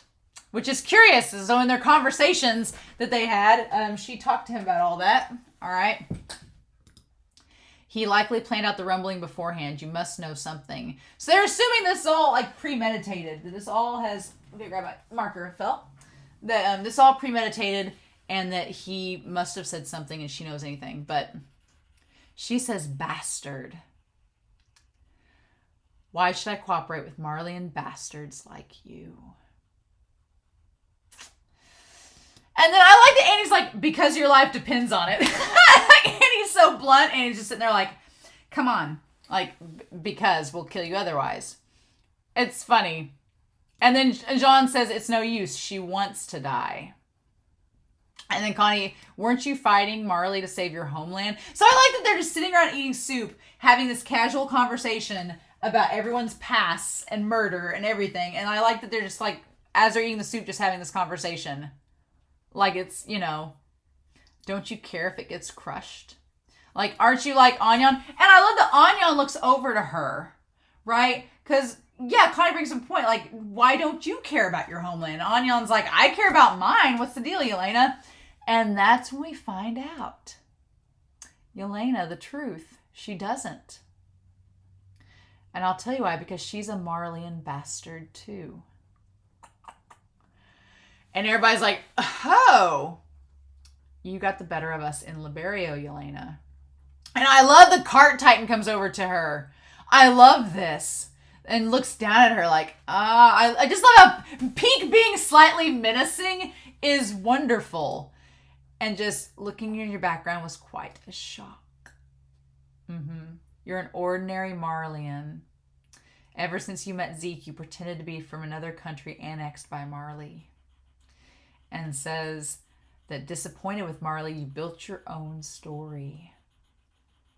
A fairy tale about saving the world with your prince. And you know what's funny about all this? That's Flock. That's Flock. You could argue that her disappointed with her country built up this fairy tale story about saving the world with your prince. So that's like Flock disappointed with the Survey Corps and them built up this fairy tale story about saving the world alongside his Prince Aaron. I'm just saying, it's very similar, the Flock and Elena parallels in that moment. I'm like, that sounds familiar. Burger King's having similar thoughts. Piling on the lies to carve your place in history. And here's the thing, if you're going to do the parallels of Flock and Elena, I'd argue they're there too. The difference is Elena is fully aware of the lies that she's telling. Elena is fully comprehensive and comprehending of what she's saying and how it's a lie. Whereas Flock is lying to himself, but he believes it. So he doesn't even realize he's lying to himself. So it's fascinating. Your passion is to be admired. Because yeah, Elena doing things. And I like that Elena's like, you know what? And you get the impression that she's lived with this, you know, which it all makes sense now. God, when they told her last episode, when those guys were yelling and they're like, you Marleyan. And I was like, she's not a Marleyan. Man, Isayama foreshadowing. He's like, yeah, she is. I should have paid attention. I should not have doubted Isayama when he was like, no, she's a Marleyan. Shouldn't have doubted him. And they all the people from Parody look over to her. And I love that she like strokes Peak's cheek. I love that she strokes her cheek. It's really sweet. And Peak's like it's really cute almost, where she's just like stroking Peak's cheek and she's like, oh, thanks. But I love this line. God, this line has so many good ones. This episode has so many good lines. Save the world. I love it. Are there any words more sweet and enticing? Are there any words? I love this. More sweet and enticing. This is so good. Because, yeah, it's all of them want to save the world, right? She's like, that's the rhetoric you've all been saying this whole time. And then I love that it cuts, the first person it cuts to is Connie. Because Connie was the one that says, we're going to go save the world, right? That was the line I said at the end of episode 24, and she's the first person it cuts to when she says that line. It's like, what a joke. You guys say you're going to save the world. Do you even know what that means? Do you know what that means? No. Because you could argue this. For all intents and purposes, Aaron has not said, I'm going to save the world. He's like, I'm going to save my friends. That's it. And so, yeah, I like it cuts from Connie. It cuts to Reiner. The noble deed of saving millions whispers to your heart. And it cuts to Gabi. And then poor Falco. Falco hasn't ate his soup at all. Tell Falco to eat his get-along soup, Hanji. I know. I'm so sad that he's just sitting there with his hands and knees like in grief, not eating his soup. The noble deed of saving millions whispers to your heart. You gobble it up as if to wash down the taste of hate. And it cuts to Mikasa and Annie and Hanji. That's what I see looking at all of you. And Magath. Shall I jog your memories a bit? And so Elena's just doing this world tour of guilt. Let's just spread the blame around, tell everybody's been a bad person, right? But I like the idea that it's basically washing down the taste of hate. Okay. And then she just like reveals all their sins, like their backstories, their bios. And I was like, okay, well, we know where this is going, right? I was like, we know it. And so then we have Hanji stew, information available for public discourse. Hanji stew, made with ingredients pilfered from nearby villages. So she stole the ingredients. This stew cooked by Hanji contains a generous amount of potatoes to help fill the stomach. It's Hanji's get along soup. I love it. All right. And so, yeah. And then we go through everybody's sins. Reiner Braun. Yep. How many Eldians were eaten by Titans because you broke down the walls. Yep, we're just going to go through this. Can't talk about Bertolt because he's here, but we're going to get it to Armin. And Reiner looks away. Annie Leonhardt. You've killed quite a few scouts yourself. So, like, one of their own. Mm-hmm. And she's just like, not to mention all the civilians you crushed in Stohess. Yep. And she was aware of that at the time. And as for the Parody Islanders... And she brings up to think such a sensible person would wreak such havoc on the port, Armin.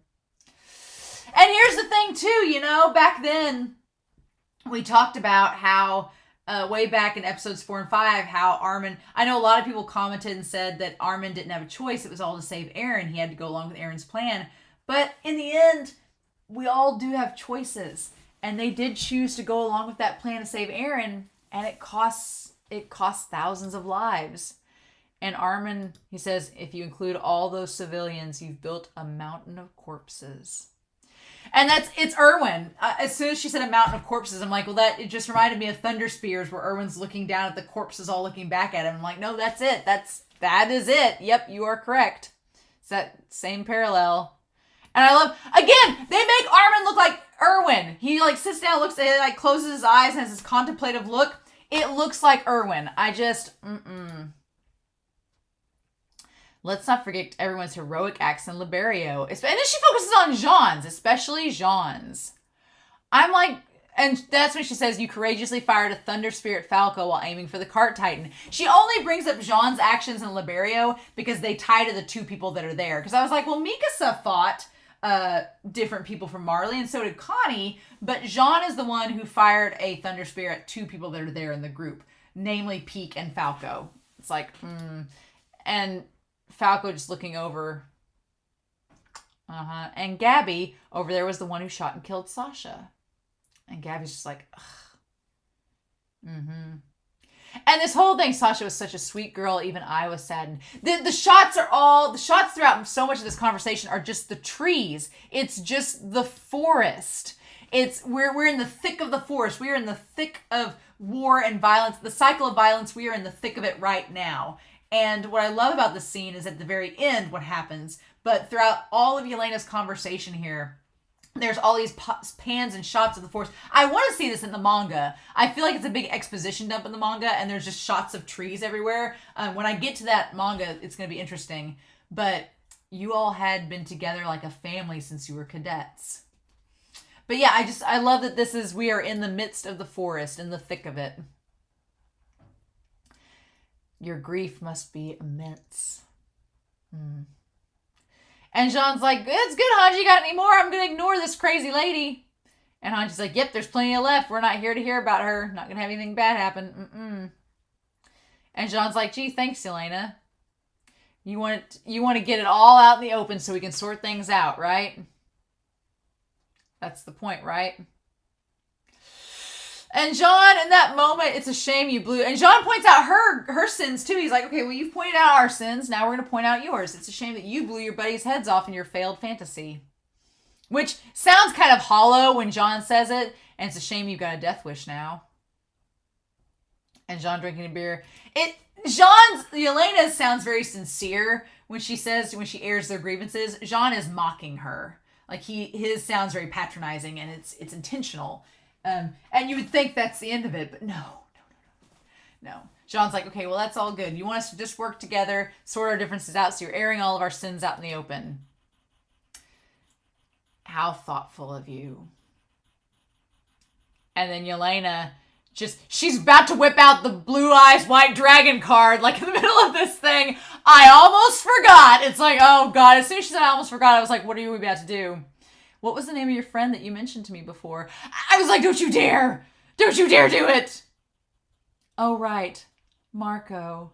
I was like, why? Why are we doing this? Why are we bringing up Marco? Why are we bringing up Marco? But we are. The truth about Marco. And it's like the audience we've known since season 3, part 2, but now everybody's going to find out. And it's funny that McGath and Jean, I'm going to make note, that McGath and Jean are drinking the same brand of beer. Jean and McGath are drinking the exact same brand there. But no, we're going to bring up Marco. And then I like the Annie and Reiner sits down the soup. Reiner goes, shit. Here we go. It's the subtlest detail. It's the littlest detail. But Reiner's like, God damn it, we're going to go through this, aren't we? Oh, and then everybody's looking over at them. Even Peak. Looking at Reiner and Annie. You said that Annie was somehow involved in his death, right? Because they knew about the ODM gear. And Gabi and Falco looking at Reiner and Annie like, you guys okay? Have you asked Annie about the truth behind his death? And Annie tries to stick up for Reiner. It's funny. We go back to that episode from season 4 from Door of Hope with them. And after all that, Annie still tries to say, because she knows what state Reiner's in, right? I took Marco's ODM gear away from him. That's why I titanate him. Which is not a lie. And she looks really sad about it. It's not a lie. But Reiner's like, no, she was just following my orders. And everybody's like, oh. And Jean doesn't look surprised. He's just kind of soaking it in.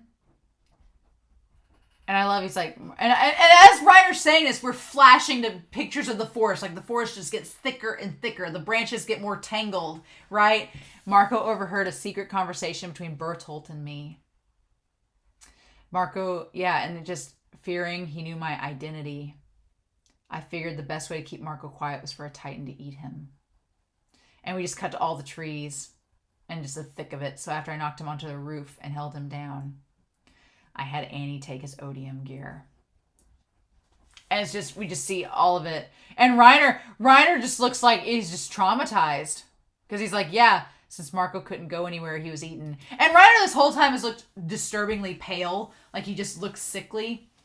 Because he's not fully healed. And McGath and the others. And it's just like, it just flashes between them in the fire and Hanji. And all the, and Connie's just like, oh, and Mika says like, like she doesn't seem surprised either. And then Armin's just sad. And Jean, did Marco say anything at the end? And the fact that Reiner remembered, we haven't even talked this through. His last lines. I was wondering if they would remember them and bring those back up. And it's so funny. I've been talking the last couple episodes about them coming together and having a dialogue. I forgot about Marco's words too. We haven't even talked this through. God. Like, if we had, like we are now, maybe this wouldn't have happened. And then, that's right. We've barely tried to talk. That's why we're still trying to put each other in the ground. Yep. And then Hanji says it's not too late to start. Here we are talking to each other.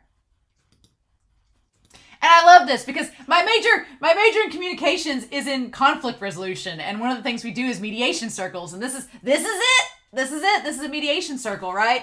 This is that exact same thing. And one of the exercises that we did was doing a seminar where you had there was a scenario where there was the mother whose son had been murdered by a man.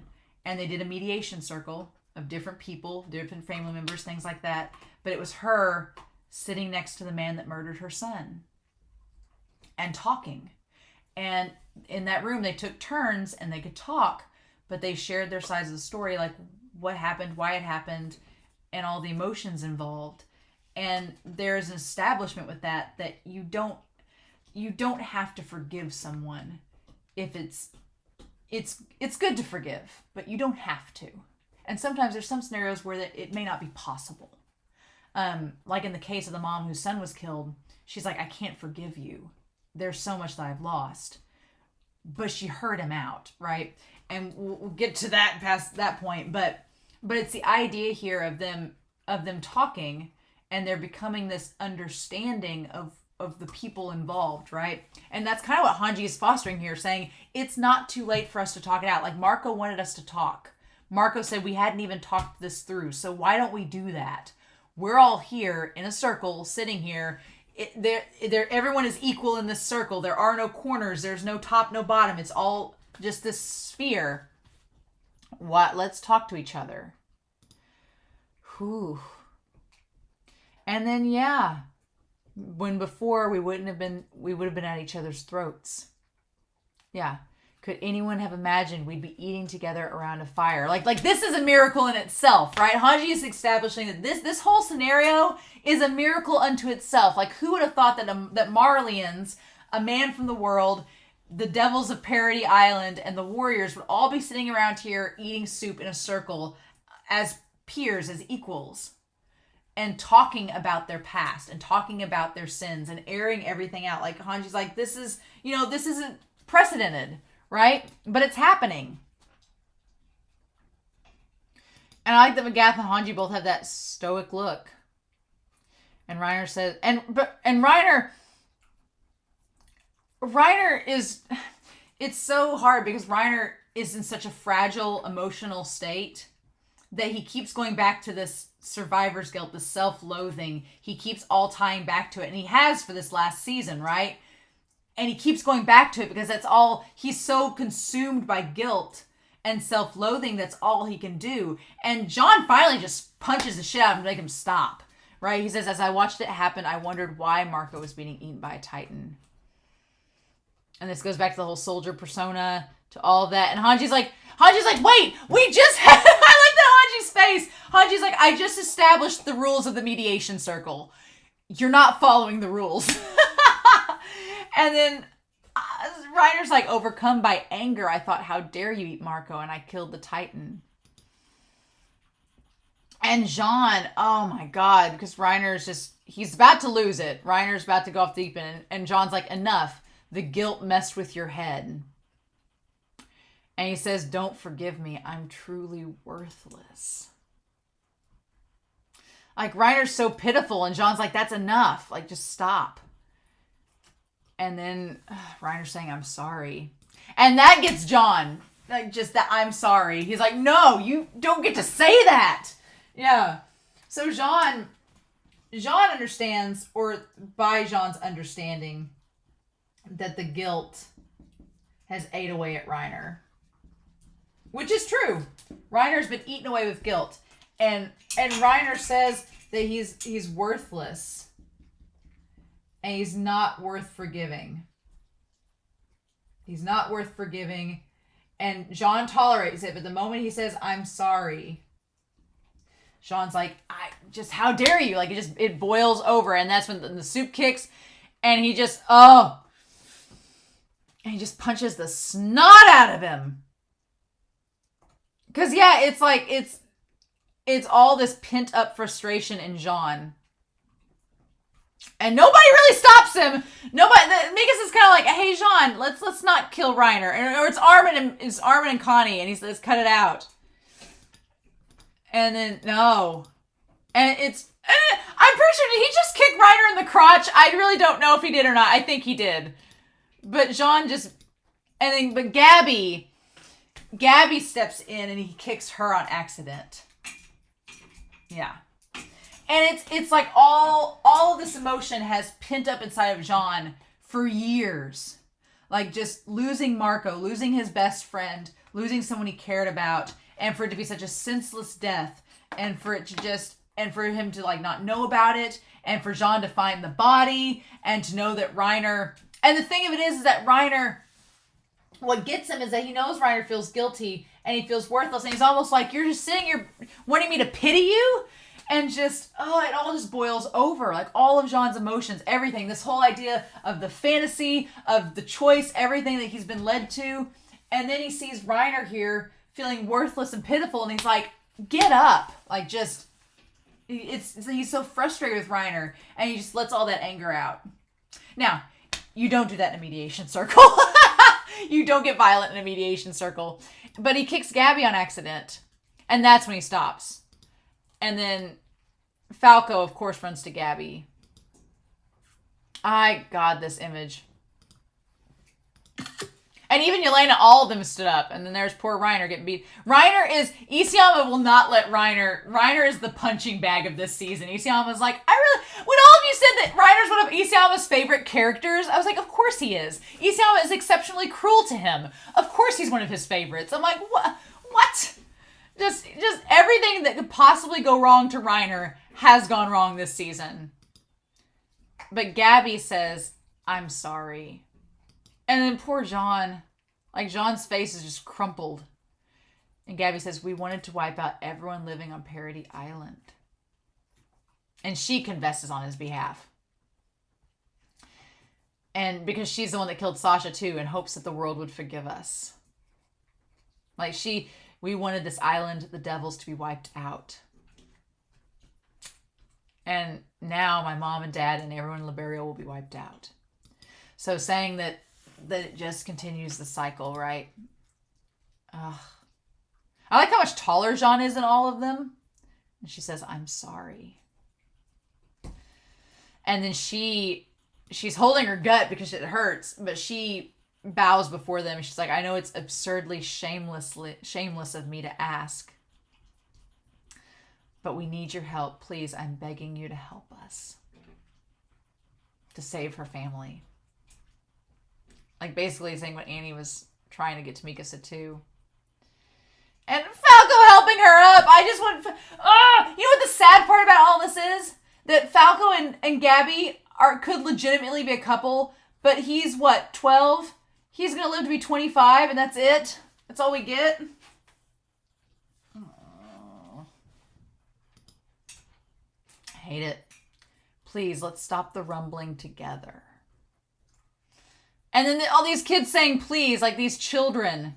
These children are begging Jean to leave the forest. That's the thing. These children, Gabi and Falco, are wanting to leave the forest. They want to go stop the rumbling, to stop the cycle. And they're asking him, the adults, to help them.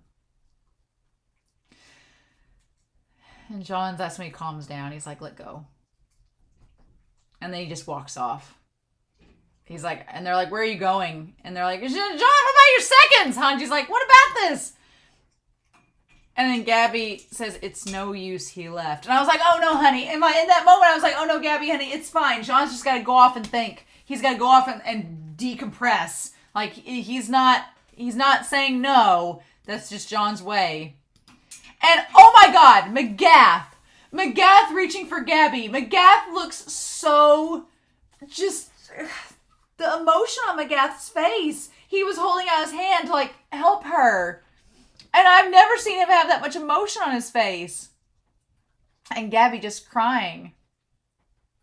And he says, Gabi. And even he looks sad. I'm like, McGath gets it too.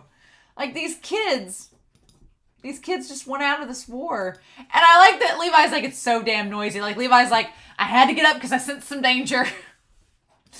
Oh. And then we cut to at the center of the forest. Jean's sitting there with his hands over his head, like, just stressed. Our king. Like, God. So, At this point, we cut to the morning. And I want to bring up the first quotation from Doctor Who, from that episode, the Zygon inversion. And the first quotation from Capaldi's The 12th Doctor says, "You just want cruelty to beget cruelty. You're not superior to people who were cruel to you. You're just a whole bunch of new cruel people. A whole bunch of new cruel people being cruel to some other people who will end up becoming cruel to you. The only way anyone can live in peace is if they're prepared to forgive. Why don't you break the cycle?" Because, yeah, forgiveness, that's part of breaking the cycle of violence. That's a big part of it. And even if you can't forgive, it's accepting that cruelty is just going to beget more cruelty. It doesn't stop the cruelty. It just keeps making it. And so the next morning, I love that it's Jean that wakes her up. I was hoping it was Jean, but he wakes up Gabi. And I love that shot. I love that shot. The forest is clearing. That shot of him, like, above her. Mm-hmm. And she's like, he says, "It's time to leave." I love that Gabi and Falco, they're just sitting next to each other. So cute. And she says, "You're going to help us?" And he says, "Yeah, of course." And their little faces, like their little smiles. Oh. And then, "Get your ass up, Reiner. Your injuries healed a long time ago." Reiner cannot catch a break in this show. He just needs a hug, damn it. Reiner is just at his wit's end. Like, oh my God. Ugh. I love the Jean thing. He puts a hand on his hips like, come on. Oh my God. And then we have Armin sitting at the front of the cart leading it. I like that in all scenarios we have, when they were riding the train in Sound Argument, when they were riding the train, he was leading the train, and here he's leading the cart with all of them. And so then Jean and Gabi and Reiner and Falco and Annie. And he says, "Gabi, I'm sorry for kicking you, okay?" And I like that Gabi's like, "It's okay, I'm fine," like just apologizing to him. He's like, He's like, "I see." And he's like, "Reiner, I'm not apologizing to you." Because, yeah, there's not, it's still, And that's the thing, that's part of it, is that he doesn't have to apologize, and Reiner doesn't have to be forgiven, but them at least understanding where each is coming from it's a start, it's something that they can build on, right? He's like, "That's fine."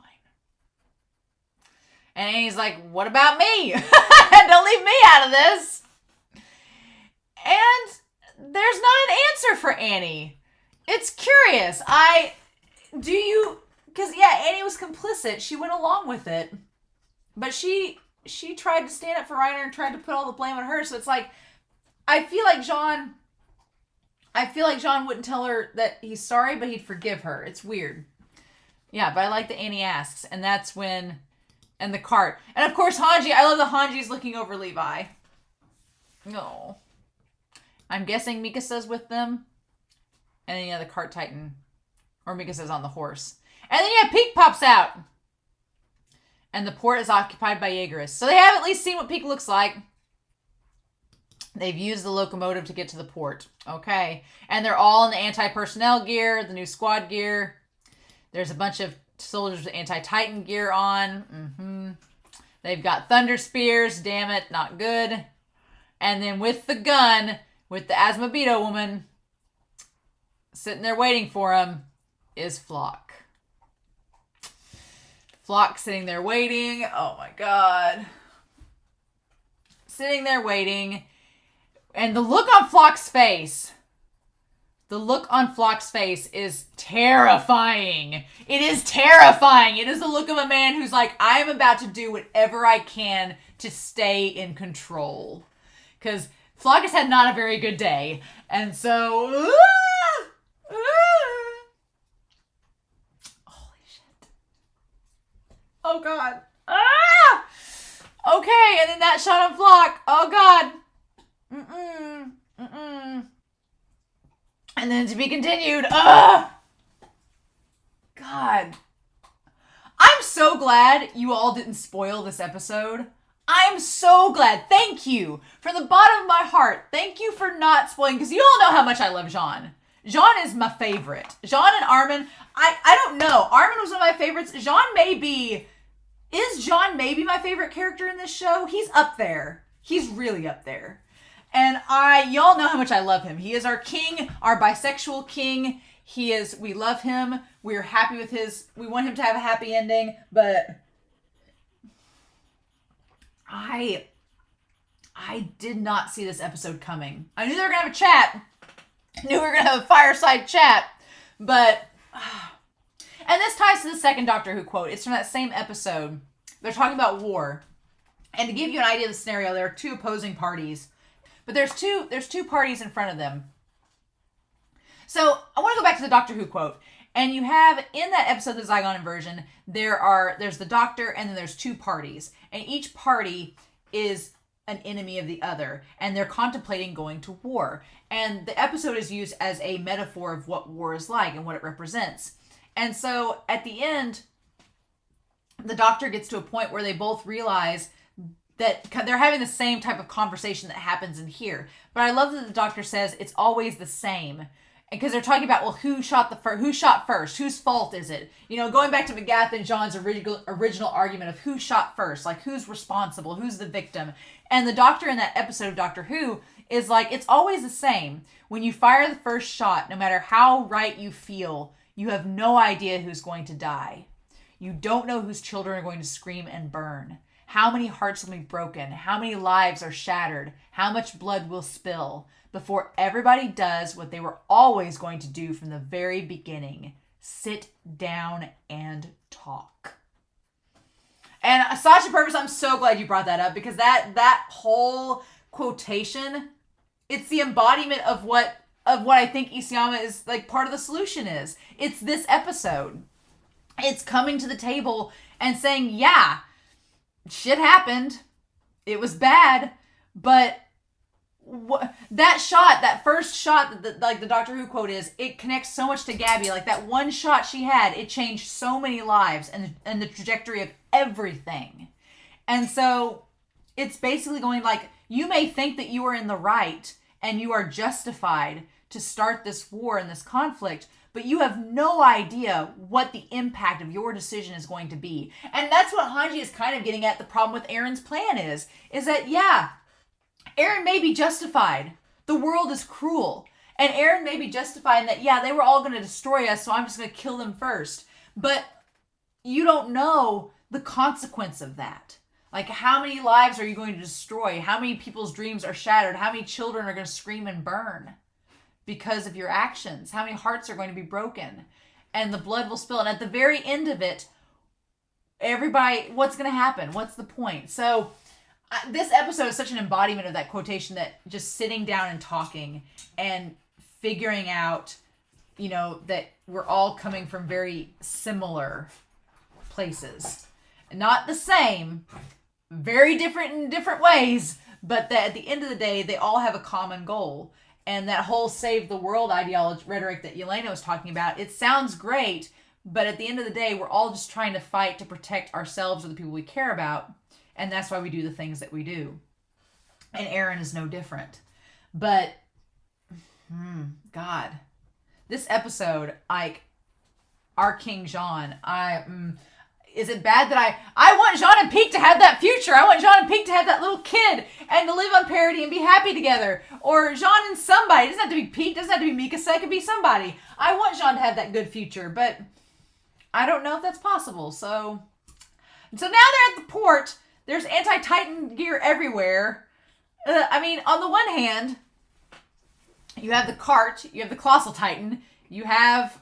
I mean, here's the thing. If Armin wanted to, but Armin can't destroy the port because that's where the boat is. So Armin's useless. He can't become a Titan. He's got to be not useless, but he's got to stay in human form.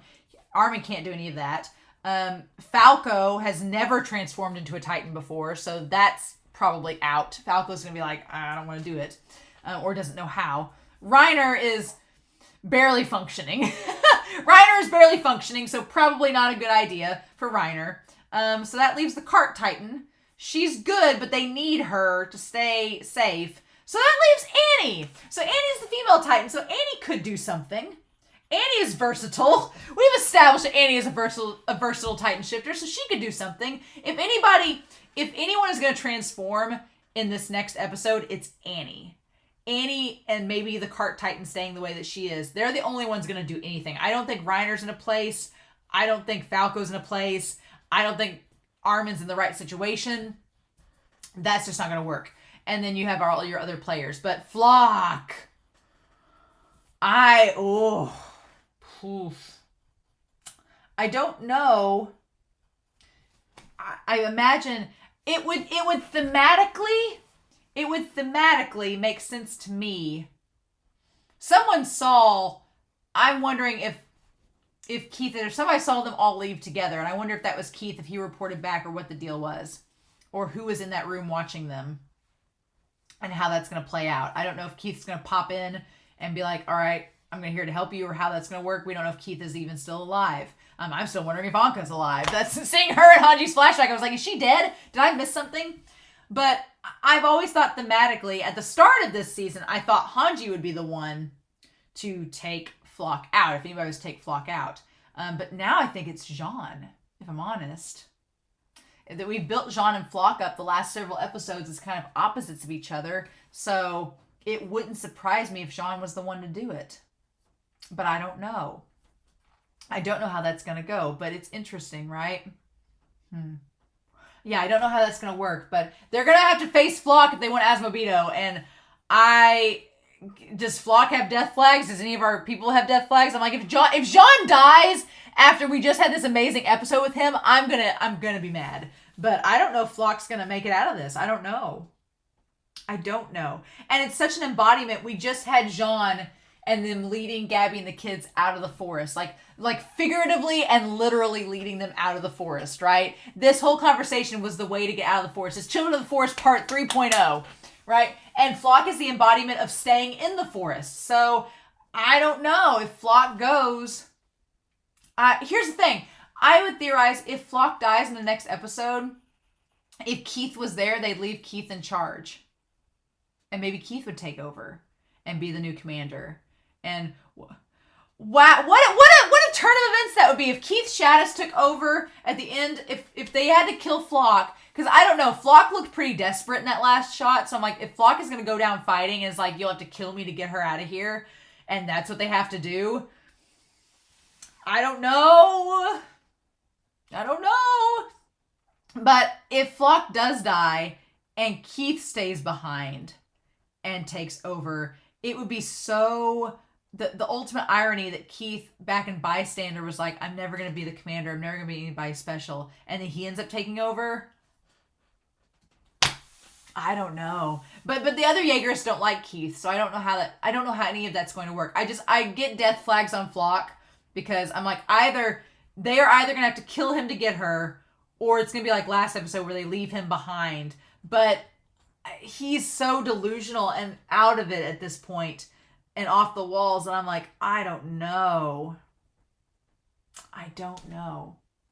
So or maybe that's the whole point. If we're doing this whole talk no jutsu, maybe they'll try to talk Flock out of it. But I don't know. I don't know. I don't get good vibes. I feel like Flock, Anyan doesn't seem safe to me. Elena doesn't seem safe.